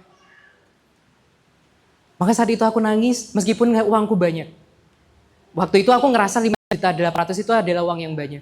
Karena aku bisa beli apapun yang aku inginkan saat itu. Bahkan aku beli HP kayak beli cendol waktu itu. Kayak aku titip ya, beneran titip. Temanku mau kesini beli HP dan dia beliin aku HP pulangnya ke ini. Bener-bener kayak beli cendol kayak gitu. Terus maksudnya saat itu aku ngerasa bahwa nonton YouTube kajian itu nggak bisa gitu loh, paham maksudnya? Karena emang nggak ada sinyal internet di sana. Dan gak mungkin pasang wifi di peternakan maksudnya. Maka saat itu aku bilang kayak gitu, apakah aku menukarmu dengan harga yang murah? Sampai akhirnya aku bertahan sama 1 tahun. Karena waktu itu aku inget banget, aku ketemu sama trainer K, namanya adalah Ustadz Elan. Dimana Ustadz Elan itu aku curhatin. Ustadz Elan itu yang tahu aku di Jogja, dan ketika itu beliau datang ke Malang untuk ngisi K di Malang. Kelas eksekutif Yuk Ngaji di Malang. Saat itu aku bilang, Ustadz, gaji saya tinggi. Gaji saya banyak, melebihi teman-teman saya bahkan. Tapi saya nggak punya waktu buat belajar. Tapi menarik banget jawaban Ustadznya apa? Bertahan. Itu jawaban yang aku nggak pernah bayangkan. Karena aku berharap Ustadzku ngomong resign. Paham gak maksudnya? Aku berharap Ustadzku mau ngomong resign. Tapi tahu nggak kenapa Ustadz Elan ngomong kayak gitu? Karena tahu saat itu yang menguasai aku adalah perasaan, bukan pemikiran. Ustadz Elan waktu itu bilang, ketika kamu keluar dari satu ujian, Ron, maka kamu akan diuji dengan yang lain. Kamu siap atau tidak kalau ujiannya adalah ekonomi yang sempit. Karena ketika sebelumnya, itu ujiannya adalah waktu yang sempit buat belajar. Kalau keluar, ujiannya adalah ekonomi yang sempit. Dalam kondisi yang seperti ini, apa backup planmu? Gak ada. Waktu itu aku juga gak punya skill. Aku sama di fase danang. Yang ketika kerja, aku juga tidak belajar apapun. Aku tidak menyiapkan untuk kerja sampingan. Maka ketika aku datang ke Ustadz Elan, dan akhirnya aku ngomong karena aku bosen banget dengan pekerjaanku, waktu itu aku tidak datang dengan pemikiran. Aku datang dengan perasaan yang menggebu-gebu karena ya ngerasa gak enak aja. Maka saat itu Ustadz Elan mendiamkan, dalam artiannya adalah ngedem, mendinginkan pikiran, mendinginkan perasaan agar bisa mikir. Kamu harus set up plan-nya kayak gimana. Maka ternyata waktu itu Allah ngasih jalur yang lain. 1 tahun setelah aku bekerja, aku diperbolehkan keluar dari peternakan. Saat itulah akhirnya aku join Yuk Ngaji Malang. Ya jadi kisah hijrah jadi. Nah saat itu, di Yuk Ngaji Malang itu akhirnya aku mulai aktif. Makanya meskipun akhirnya aku kerja, tapi aku tetap akhirnya punya waktu. Dan saat itu setelah akhirnya ngaji dan juga kerja secara bersamaan, opsi yang lain itu mulai terbuka. Opsi yang lain mulai terbuka. Ada kesempatan untuk belajar, ada kesempatan untuk nambah ilmu. Saat ketika investasi ilmunya udah cukup, saat itu aku punya opsi yang oke, ternyata aku bisa nggak cuman kerja di sini. Aku punya opsi pekerjaan yang lain. Dan ketika itu ku coba, ya seperti yang udah aku ceritakan, laporan keuangannya melebihi laporan keuanganku yang sebelumnya, dan saat itu istriku dan aku mantep kita keluar dari pekerjaan ini. Aku ngomong, aku resign, dan aku bertahan sampai detik ini. Maka teman-teman semuanya, resign atau bertahan, pertanyaannya bukan resign, jawabannya tidak semudah itu. Tapi jawab dengan pertanyaan selanjutnya. Pekerjaan ini mendatangkan ridho Allah atau enggak? Kalau ternyata dari awal pekerjaan itu memang tidak mendatangkan ridho Allah, artinya itu adalah pekerjaan yang haram, maka tidak ada pilihan lain selain resign. Karena kerja itu hanya untuk menggapai ridho Allah. Karena untuk mencapai rezeki, tadi aku udah bilang, bisa dengan jalan yang lainnya. Yang kedua, iya tapi. Ini mendatangkan ridho Allah sih, tapi gajinya kecil atau lingkungannya toksik. Untuk kasusku tadi, ya gajinya kecil, juga lingkungannya toksik. Karena aku ngerasa aku nggak punya waktu untuk belajar. Maka gimana? Maka waktu itu, apa yang bisa diubah dari itu? Gaji kecil nggak mungkin bisa diubah. Oh, aku share dulu ya. Sebelum akhirnya aku resign, teman-teman semuanya, aku mengejar promosi. Yaitu aku mengejar kenaikan jabatan. Aku spill gajiku dari 5.800.000 naik jadi 7.500.000. Jadi waktu aku keluar itu dalam posisi aku udah promosi. Tapi dengan gaji 7.500.000 saat itu, aku merasa tetap gak cukup. Bukan karena ada tanggungan lain yang tidak bisa aku ceritakan di sini maksudnya. Ada tanggungan lain yang aku tidak bisa ceritakan. Intinya aku bilang waktu itu 7.500.000 gak cukup. Makanya aku harus nyari yang lainnya. Maka waktu itu aku memutuskan untuk belajar investasi. Maka ketika akhirnya udah cukup, aku resign. Tapi ketika belum cukup, maka bertahan dulu.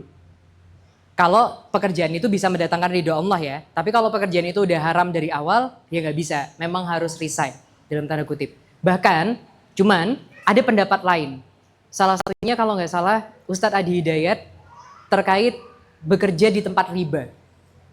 Ini khusus buat teman-teman yang udah kadung keterima kerja di pekerjaan yang ada ribanya, bank mungkin, atau dalam bentuk apapun, konvensional ataupun tetil ataupun yang lainnya.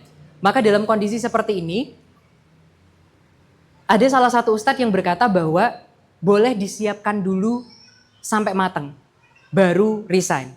Cuman untuk berhati-hati teman-teman, untuk berhati-hati karena biasanya orang itu kan cenderung tidak benar, cenderung menggunakan perasaan kalau udah kayak gini.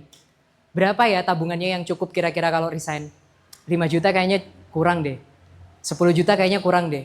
Akhirnya malah gak resign, paham gak maksudnya? Malah jadi ini. Nah, kalau teman-teman ada ustadz yang bisa mengendalikan itu, monggo. Tapi kalau ternyata teman-teman berada pada posisi yang tidak bisa menjaga teman-teman tetap berada dalam ridha Allah, lebih hati-hatinya resign. Dalam kondisi seperti itu. Bisa dipahami sampai sini ya? Maka, next. Nih, ini adalah quote yang aku suka banget dari podcastnya Ustadz Felix dengan Tantowi Yahya. Teman-teman boleh nonton, nanti judulnya terkait peradaban kalau nggak salah. Maka Rasulullah itu, Ustadz Felix itu bilang kayak gini, Rasulullah itu tidak miskin by design. Artinya Rasulullah itu bukan miskin karena takdir, tapi Rasulullah itu memilih miskin. Paham artinya? Artinya dia bisa aja kaya. Rasulullah itu bisa aja kalau mau milih kaya, ya bisa aja mengejar ke arah sana. Tapi Rasulullah nggak milih itu. Rasulullah memilih miskin karena ingin dibangkitkan bersama orang-orang miskin. Dan saat itu karena Rasulullah punya value yang lebih besar yang ingin dikejar oleh Rasulullah, yaitu dakwah itu sendiri. Bisa dipahami ya? Rasulullah itu miskin sampai ending bukan karena Rasulullah nggak mampu kaya ya teman-teman. Dan ini berbeda. Orang yang memang ditanya dalam artian by design miskin ya, karena dia emang ya nggak punya pilihan untuk kaya, sama orang yang punya pilihan kaya tapi dia memilih miskin, itu adalah dua hal yang berbeda. Maka pastikan teman-teman adalah orang-orang yang bisa kaya itu tadi. Orang-orang yang bisa kaya itu tadi. Jangan sampai teman-teman adalah pada posisi di mana teman-teman tuh miskin karena memang gak punya opsi lain selain miskin. Paham maksudnya? Maka kata-kata Tantowi Yahya waktu itu bilang kayak gini, kita boleh dilahirkan miskin, tapi kita gak boleh mati miskin. Dan miskin ini banyak artinya, banyak tafsirannya. Di mana miskin ini bukan hanya perkara duit, tapi juga perkara ilmu. Itu yang penting. Selanjutnya, pekerjaan adalah jalan menuju Allah. Jika tidak ada Allah di puncaknya, maka ia bukan pekerjaan yang kamu ingin mati dengannya. Maka kalau selama ini teman-teman akhirnya menjalani suatu pekerjaan yang ternyata di ujungnya nggak ada Allahnya nih, maka itu adalah pekerjaan yang teman-teman nggak ingin mati dengannya. Maka pertanyaannya sekarang, so resign atau bertahan? Itu adalah pertanyaan yang teman-teman bisa pikirkan selama perjalanan pulang. Kurang lebih itu yang bisa aku sampaikan teman-teman semuanya. Kita masuk ke sesi tanya jawab ya, insya Allah. Masih ada 4 menitan sebelum kita tutup. Tapi kalau di jamku masih ada 5 menit lah insya Allah. Ada yang mau tanya? Satu, yang akhwat? Oke, kita keep buat satu orang dulu, Mas Husen. Izin duduk bentar. Assalamualaikum warahmatullahi wabarakatuh. Waalaikumsalam warahmatullahi wabarakatuh. Maaf Mas Rudi izin tanya. Jadi sebenarnya mau tanya hampir 6 pertanyaan sih, tapi lihat jamnya dan kajian orang-orang udah baca saya singkat. Yang pertama, bagaimana sih cara kita itu merespon perbedaan antara kita qanaah, merasa cukup, dengan kita itu malas-malasan. Karena di lapangan yang kita lihat itu kadang kebanyakan orang kerja, dia itu sebenarnya kerja itu kurang maksimal, tapi dia ngomongnya gini, udahlah rezeki itu Allah yang ngatur, gak usah capek-capek, udah kalau segitu ya segitu aja, kalau dia harusnya bisa lebih gitu. Akhirnya jadinya malas-malasan. Itu yang pertama. Yang kedua, bagaimana kita itu mengukur aspek keberkahan dalam bekerja untuk itu Allah itu. Karena saya di pengalaman mungkin di salah satu instansi pesantren, ada seorang ustaz yang saya gini, saya tuh dulu kerja dari pagi sampai sore, dan akhirnya cuma bisa ngajar anak-anak itu cuma malam aja di pesantren, gitu. Nah, akhirnya saya bilang gini ke ustaznya ngobrol sama saya, saya bilang gini, Ustaz, saya kan kerjanya dari pagi sampai sore, dan itu kan mungkin bisa memenuhi kebutuhan kos saya gitu di rumah. Itu mungkin udah mentok cukup gitu. Tapi kalau seandainya saya minta saya untuk kerja, untuk ngajar santri-santri itu di sorenya, otomatis kan saya harus mengorbankan kerja saya. Iya. Dan saya bilang gini, saya bilang gini yang di pesantren itu, kamu kalau kerja terus gini tuh, kamu tuh kurang ibadah. Jadi kamu tuh kayak maksiat ke Allah gitu loh, masih kurang produktif ke Allah gitu loh. Kamu tuh dolim maksudnya, udah kamu tuh gak usah kerja banyak-banyak. Wajarnya anak-anak itu sore dan malam aja. Nah, akhirnya saya tuh memutuskan untuk mantap ngajar anak-anak sore dan malam setiap hari, Mas. Dan tapi dalam kondisi kos saya itu tercorang gitu, tapi saya berusaha untuk bertahan untuk tujuan saya itu ngajar anak-anak. Nah, apa sih ukuran keberkahan itu Allah dari mana? Oke. Mungkin itu aja. Assalamualaikum warahmatullahi wabarakatuh. Waalaikumsalam warahmatullahi wabarakatuh. 4 pertanyaan lagi. Bisa kita bahas di balik panggung. Di sini dong. Enggak. Oke, menarik pertanyaan dari Mas Husen. Izin langsung tak jawab ya. Apa bedanya qanaah dan juga malas-malasan? Bedanya apa teman-teman? Bedakan state of mind, kondisi pikiran, dan juga perbuatan. Itu adalah dua hal yang berbeda. Bedakan antara kondisi pikiran dan juga perbuatan. Marah nih, state of mind-nya. Di pikiran, itu udah umpatan banyak banget. Paham mas ini? Itu state of mind-nya nggak baik-baik aja. Tapi dia diem. Bisa dibedain. Maka state of mind-nya memang amburadul. Tapi dia diem. Contohnya siapa? Bapak-bapak ngopi Golda sambil rokokan di depan Indomaret. Itu nggak ngomong apapun, paham maksudnya? Nggak ngomong apapun. Actionnya nggak ada, cuman sebal-sebul. Tapi state of mind-nya itu nggak baik-baik aja, paham maksudnya? State of mind-nya itu nggak baik-baik aja. Maka bedakan dua hal ini. State of mind, masalah qanaah, menerima itu adalah state of mind. Jadi dalam artian ketika kita menerima sesuatu, ya Allah 74 kg emas, alhamdulillah. Gitu ya. Terus habis itu, nah apapun state of mind-nya itu nggak menentukan action-nya. Jadi dalam artian bukan berarti ketika dia sabar berarti dia nggak ngapa-ngapain. Bukan berarti ketika dia menerima dia juga nggak ngapa-ngapain. Bukan berarti ketika dia percaya Allah itu menjamin rezeki berarti dia nggak ngapa-ngapain, nggak gitu. State of mind ya state of mind aja gitu ya. Terus ketika kita ngomongin action ya action, itu adalah dua hal yang nggak bisa dicampur. Kalau dicampur malah jadi amburadul maksudnya. Jadi ketika marah, di dalam pikiran marah, actionnya harus marah misal kayak gitu. Atau kalau di dalam pikiran itu seneng, berarti harus semua orang harus tahu kalau dia lagi seneng misal kayak gitu. Di dalam pikiran dia sedih, berarti semua orang tahu harus dia sedih. Harus kayak gitu nggak? Enggak, bisa pahami maksudnya. Jadi dalam artian gini, dalam kondisi pikiran seseorang, dia bisa jadi menerima, ya Allah udah kerja dari jam 7 ya, udah sampai jam 9 ya Allah ngajar ngaji cuman dibayar 200.000 ya. Itu di state of mind, dia nerima, dia syukur, alhamdulillah makasih ya Allah 200.000-nya. Tapi bukan berarti dia nggak boleh effort selanjutnya. Maka action dinilai secara zahir. Sedangkan state of mind itu urusan dia sama Allah. Kita nggak bisa bilang orang yang getu kerja dari jam 7 sampai jam 9, oh nggak bersyukur ya lu sama Allah. Nggak menerima ya lu, nggak percaya kalau Allah itu kalau kamu kerja 24 jam ya kalau rezekinya segitu mah segitu aja. Nggak mungkin nambah kamu kerja 28 jam. Nggak bisa. Maka kalau kita nilai action seseorang, ya kita nilai dari actionnya apa. Maka kalau dia kerja keras, ya itu memang karena dia kerja keras. Terus kalau masalah state of mind, qanaah tidak menerima tidak menerimanya, itu udah urusan dia sama Allah. Karena kita nggak bisa akhirnya ngelihat seseorang itu qanaah atau tidak, karena itu adalah urusan di dalam pikiran ya, di dalam hatinya dia seperti apa.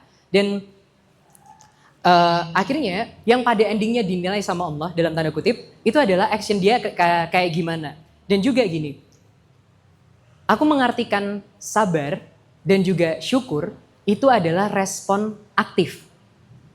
Artinya ketika dia misal bersabar, udah kerja 12 atau 14 jam ya, dari jam 7 sampai jam 9, dia dikasih 200.000 aja, maka dia sabar.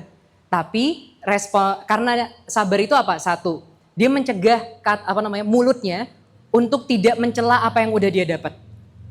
Dia mencegah tubuhnya untuk tidak melakukan hal-hal yang gak disukain sama Allah. Dia mencegah hatinya untuk tidak berprasangka buruk sama Allah. Itu artinya dia sabar. Itu pun artinya dia menerima.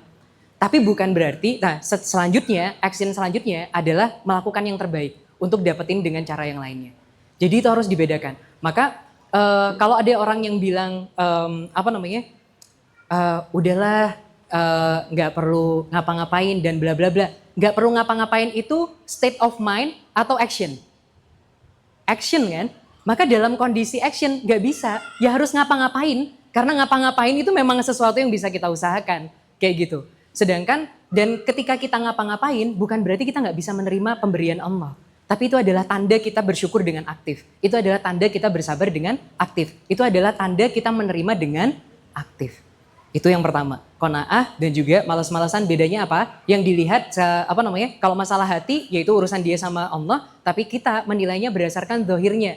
Kalau memang seseorang itu soleh, keimanannya, dia sholat pasti. Dia sholat pasti. Jadi, tapi kalau dia udah nggak sholat, dia mau ngomong dia sholat itu kayak kita juga, kayaknya enggak deh, maksudnya gitu, kayaknya enggak, gitu maksudnya gitu ya. Jadi intinya state of mind, biarkan state of mind atau kondisi pemikiran seseorang, tapi kalau action ya kita menilainya dari zahirnya aja. Intinya gitu ya, terikat dengan hukum sebab akibat. Pertanyaan yang kedua, apa indikator keberkahan? Sehingga akhirnya Ustadz itu bilang bahwa lah kamu kerja dari pagi sampai sore, terus ya ngajarnya jadi berkurang kan, kayak gitu. Maka bisa nggak kalau kerjaannya yang dikurangin supaya bisa ngajar lebih banyak?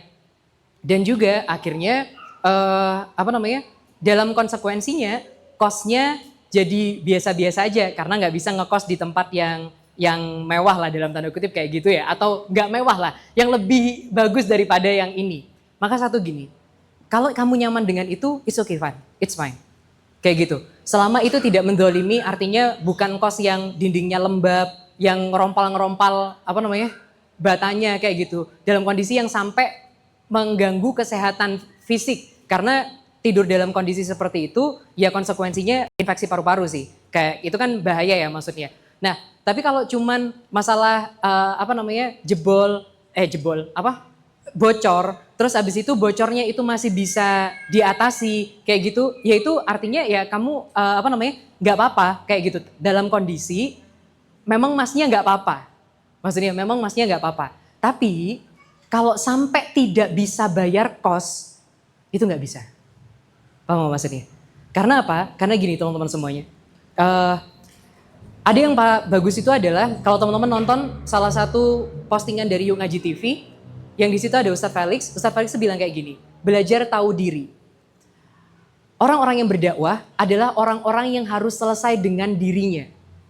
Orang-orang yang berusaha menyelesaikan masalah orang lain adalah orang-orang yang harus sudah selesai dengan dirinya. Sudah selesai dengan dirinya bukan berarti dia kaya raya, gak punya masalah dalam hidup, pasangannya baik, gak pernah protes dan lain-lainnya. Dirinya itu semuanya sudah perfect, bukan itu. Tapi artinya orang yang sudah selesai dengan dirinya adalah orang yang bisa mengontrol distraksinya, 3 distraksi yang tadi aku sebutin di awal, sehingga tidak mengganggu ibadahnya. Masalahnya, pekerjaan tadi ketika tidak dikerjakan, kita zalim karena tidak bisa bayar kos. Kalau sudah urusannya seperti ini, artinya belum kelar. Maka dalam kondisi ini mana yang lebih urgent? Yang lebih urgent adalah bayar kos. Yang lebih urgent adalah bayar kos. Maka dalam kondisi seperti ini harus kerja. Kerjanya harus diberesin dulu. Dalam kondisi seperti ini maka bilang kepada ustadznya, Ustadz saya butuh waktu 6 bulan. Saya mau menuntaskan pekerjaan ini, saya mau mencari pekerjaan yang lainnya. Yang lebih baik daripada ini. Sehingga saya akhirnya bisa ngekos dengan layak, tapi saya juga bisa ngajar dengan baik. Kalau sudah tidak bisa bayar kos. Tapi kalau bisa bayar kos, tapi fasilitasnya tidak seperti kemarin, dan Mas tidak merasa terzolimi dengan itu, maka nggak apa-apa. Maka nggak apa-apa dalam kondisi ini. Tapi kalau itu sudah zolim terhadap diri, itu nggak bisa. Dan juga perlu dipikirkan jangka panjang maksudnya. Suatu hari Mas Husen pasti akan menikah. Suatu hari Mas Husen bakal punya anak. Dan dalam kondisi seperti itu, artinya memang harus taraf hidup itu harus naik. Maka seperti aku bilang, tidak bisa pakai cara pemadam kebakaran. Tapi harus di planning dari sekarang. Jangan nunggu nanti, tapi dari sekarang. Kalau dengan pekerjaan ini, apalagi yang bisa aku tambah ya, kayak gitu. Apa bikin, oh ya, ini salah satu yang tadi aku lewat di Instagramku ya, gini. Terkait guru ngaji. Kalau Mas Husen kan nyambi guru ngaji tadi ngomongnya gitu ya. Maka gini Mas, aku berpendapat bahwa guru ngaji itu layak untuk dibayar. Itu pendapat yang aku ambil. Dan gak apa-apa meminta bayaran dari hasil Mas Husen ngajar guru ngaji. Tapi maka harus jelas akadnya dari awal seperti apa. Kalau di TPA akadnya adalah tolong menolong, maka kita tidak mengharap gaji di situ. Nah, tapi artinya Mas Husen punya opsi yang lain, yaitu adalah ngelesi privat misal. Nah, ketika les privat itu bukan akad tolong menolong, itu adalah akad profesional. Mungkin suatu hari kita akan ngebahas terkait akad ya teman-teman, agar teman-teman bisa bedain kapan tolong menolong dan kapan profesional. Nah, dalam kondisi profesional, Mas Husen boleh matok harga. 1 jamnya 50.000 Mas, atau 2 jamnya 50.000. Kalau tadi ngajar di TPA itu buat anak-anak, maka bisa jadi Mas Husen 50.000 kayaknya keberatan deh buat anak-anak. Ya berarti nyari pasar yang sekiranya bisa bayar 50.000 itu. Buat informasi aja, teman-teman kita banyak yang kayak gitu Mas. Teman-teman kita banyak yang buka privat untuk ngelesi kayak gitu. Dan juga kalau Mas Husen juga lihat sekarang banyak tipikal salah satunya itu siapa ya? Orangnya Kribo, aku lupa siapa namanya. Tapi juga bikin konten terkait ngaji.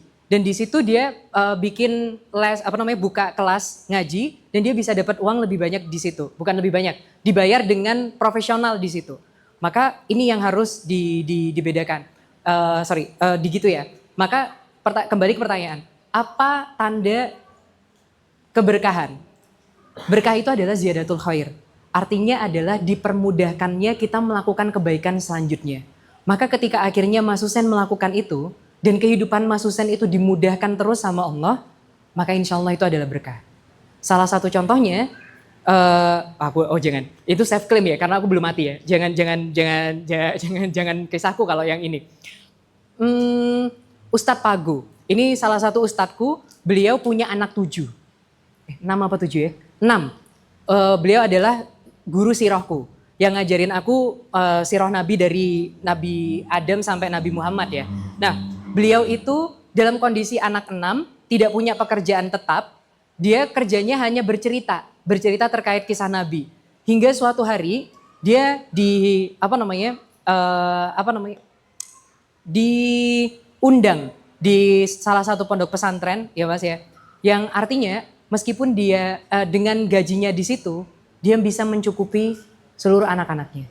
Yang artinya dia nggak pernah dia nggak punya pekerjaan tetap, dia bukan lulusan universitas yang gimana-gimana kayak gitu ya. Tapi akhirnya dia cukup sampai sekarang. Nah, disitulah akhirnya aku ngerti bahwa ya yang dilakukan Ustadz Pagu adalah yang terbaik yang dia bisa. Karena kalau Mas tahu, dia ngisi di pondok pesantren itu jam 3 pagi. Jadi dia datang ke situ karena rumahnya itu kayak pucuk ke pucuk. Kayak dari Lawang ke Sumber Pucung lah, ibaratnya gitu. Nah, dalam kondisi seperti itu dia berangkat jam 3 pagi, ba'da subuh dia ngajari anak pondok pesantren itu buat tentang siroh. Dan dalam kondisi seperti itu, kehidupannya tidak pernah sekalipun kekurangan. Meskipun tidak bergelimangan harta juga dalam tanda kutip. Tapi artinya Allah udah jamin itu semuanya. Itu salah satu tanda keberkahan, yaitu dimudahkannya Mas Husen untuk melakukan kebaikan-kebaikan lainnya. Gitu ya, semoga bisa menjawab. Jadi qanaah dan malas-malasan itu adalah bedakan antara pemikiran dan juga aksi. Bukan berarti ketika pemikirannya menerima, artinya aksinya juga harus laya-laya aja. Terus juga yang kedua, indikator keberkahan adalah dimudahkannya untuk melakukan hal baik selanjutnya. Dan yang selanjutnya bukan berarti kita harus mengorbankan diri untuk dakwah. Nggak seperti itu konsepnya. Kebutuhan diri harus dipenuhi, kebutuhan dakwah juga harus dipenuhi. Maka harus dicari bagaimana jalan keluar terbaik di antara keduanya. Siap, semoga itu bisa menjawab. Aku kembalikan ke Mas A.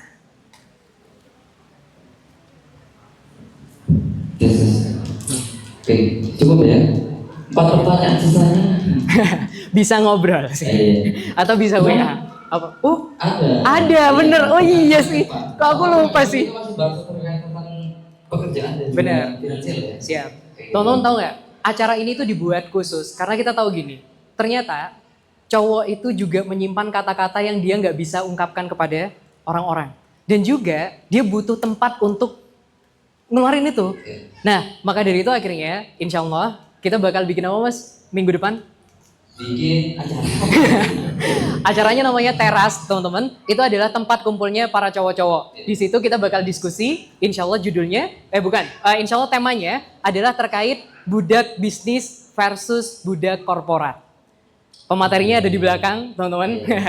Aku, ya, Mas Faza. insya Allah dengan Mas Faza dan kami berdua. Insya Allah kita bakal ngobrol di situ. Jadi buat teman-teman yang punya masalah terkait karir, terkait uang, aku kira-kira mau bisnis atau mau kerja ya Mas, ngobrol aja di Teras. Bisa. Benar. Kayak gitu. Insya Allah pekan depan ya. Pekan depan? teman-teman khusus cowok ya. Simpan nanti pertanyaan teman-teman kegelisahan teman-teman khususnya di cowok nanti bisa dikeluarkan di sana semua. Di mana Mas tempatnya? Tempatnya di Suhat insya Allah. Nah. Yang mudah dijangkau ya. Benar, tempatnya adalah di Dialogi Coffee Space ya. Jadi Dialogi Space kalau teman-teman tahu. Jadi dekat patung pesawat, kurang lebih di situ. Dan sama di jam 19.30. Jadi kalau bisa dekat sholat di Gifari aja dekat, terus habis itu teman-teman bisa nyebrang ke Dialogi. Oke, seperti itu ya. Kemudian untuk KP sendiri, ya, insya Kajian Allah pekanan. di bulan depan di tanggal 1 ya. Tanggal 1 Agustus. Membahas terkait tentang seks. Ya, bareng sama Mas Ansori.